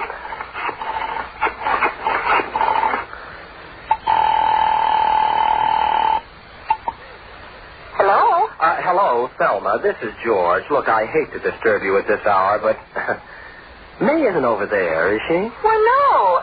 Isn't she with you? Well, no. She left the house right after dinner, and I thought she might have gone to visit you. Well, I haven't seen her all evening. Well, frankly, Thelma, I'm worried. She's been so depressed lately. Oh, poor dear. Oh, I mean, I don't know what's gotten into her, Thelma. She's been saying the strangest things, like, I wonder why we try so hard to live. Oh, no. Yes, and I wonder what it would be like to end it all. Not May. I'm afraid so, Thelma. I try to kid her out of it, you know, but her uncle, the one that died just before we were married, committed suicide, you know. Oh? Yes. And I'm afraid when there's a history of it in the family. Oh, yes. I had no idea. Oh, yes. Don't say anything to May, though, Thelma. You see, she pretends it never happened. I mean, it's family pride, you know. Oh, of course. I wouldn't think of telling a soul. After all, I'm May's best friend. I knew before the week was out that everyone in town that mattered would know that May had been very depressed of late and that she had an uncle who committed suicide. Thelma had so terribly many best friends.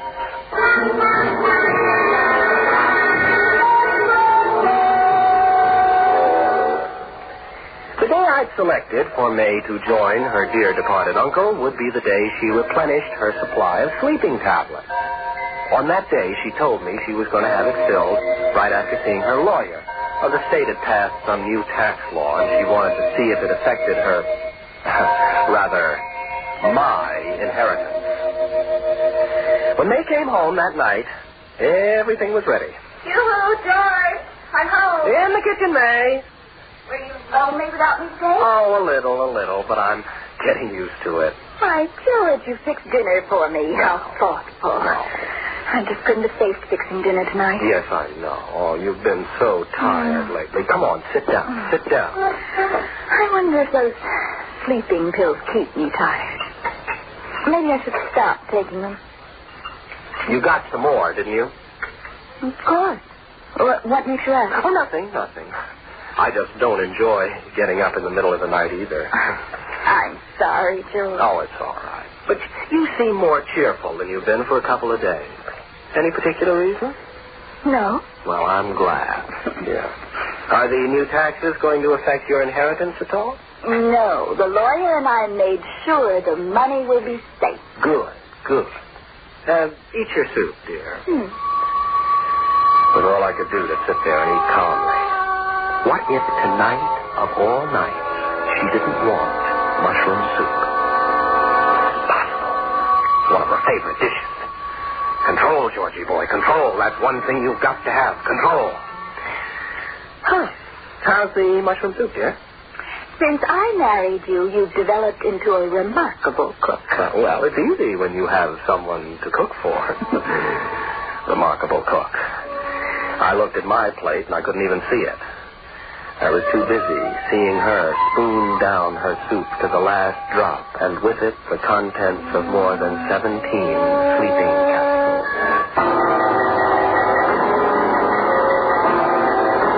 The dosage was more potent than I thought. Halfway through the meal, she grew sleepy. This meant I would have to act more quickly than I planned. Oh, I heard what's the matter with me. I feel so very tired tonight.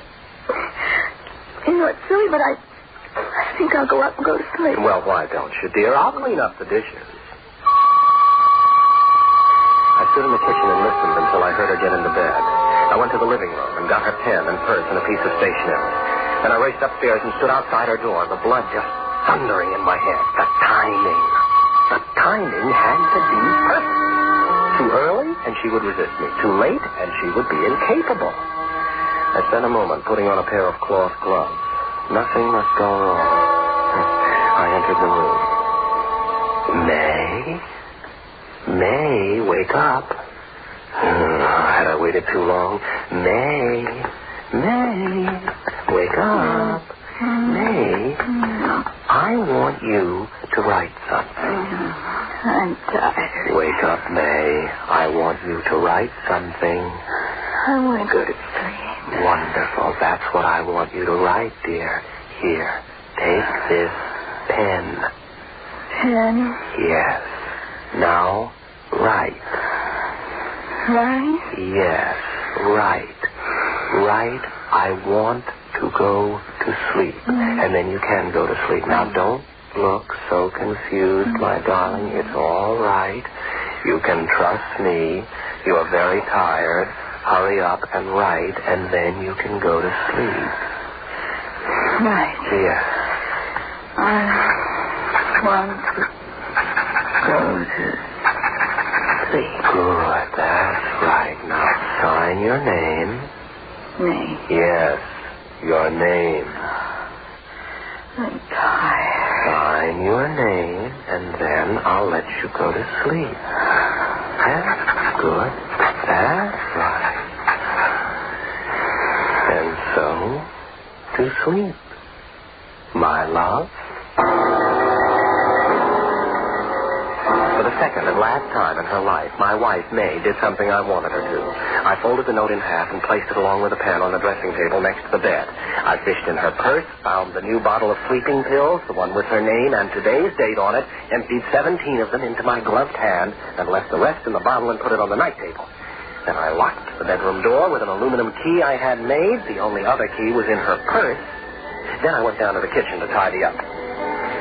Oh, it's best to work while you're waiting for someone to die. It doesn't allow you to think, you know. I washed the supper dishes and put them away. The soup things I did most carefully.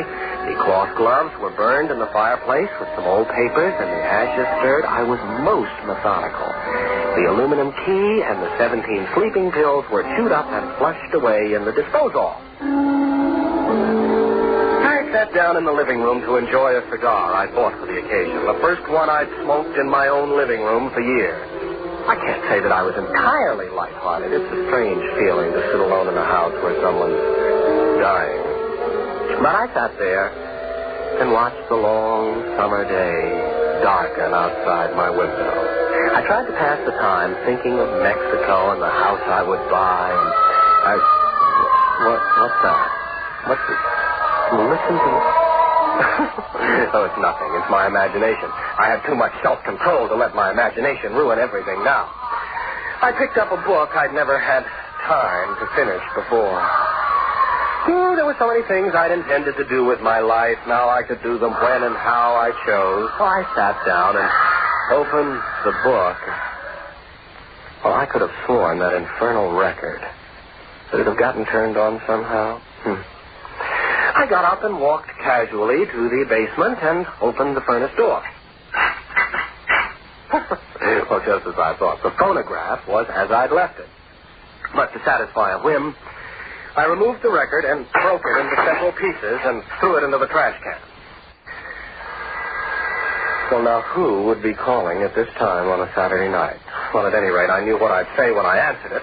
I ran upstairs. Hello. Hello. Mrs. Rogers, please. Oh, I'm very sorry. My wife is sleeping. She went to bed early about 7 o'clock and left orders not to be disturbed. Oh. Well, this is Mr. Phillips calling, her attorney. Oh, yes, Miss Phillips.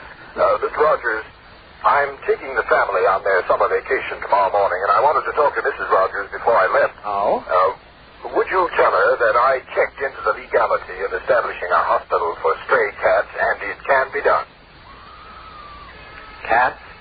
Why, yes, the Rogers Memorial Hospital for Stray Cats. She came into my office and changed her will this morning. She said it was your idea. Signed over her entire inheritance to homeless cats. Cats? Yes. I think it was a marvelous gesture on your part. Not many people are concerned about the welfare of unfortunate stray animals. I went numb. I didn't know what to say or do. And that record! Mr. Rogers, are you there? Mr. Rogers. Control. I must get control. He mustn't suspect. Mr. Rogers, what's the matter? No, nothing. I suppose you mean that noise. I can tell you it's nothing. See, I've been experimenting with some sound effects. It sounds like a crazy woman, doesn't it? Or a sort of thing for a ghost. I mean, it's all just a sound effect. What noise? That woman you hear is just a record. What woman? Oh, you're clever, aren't you? Huh? You made this phone call to try and trip me up. Don't pretend you can. You can't fool me. Mr. Rogers. It's not a ghost. You see what I mean? It's just a record. What record? Well, thanks again, Mr. Phillips. I've got to go wake up May and tell her you called. May. I've got to go up to May. May, it's me, George. Good Lord. May. May, wake up, darling. It's me, George. May, the lawyer called and he said you gave all your money to a bunch of cats. Cats. May, wake up, open the door. It's just a record. Let me out. Turn it off. May, please, it's just a record. Oh, please wake up, May. Please wake up so I can turn it off. May, wake up and open the door. I can't stand it. Please, May, please wake up.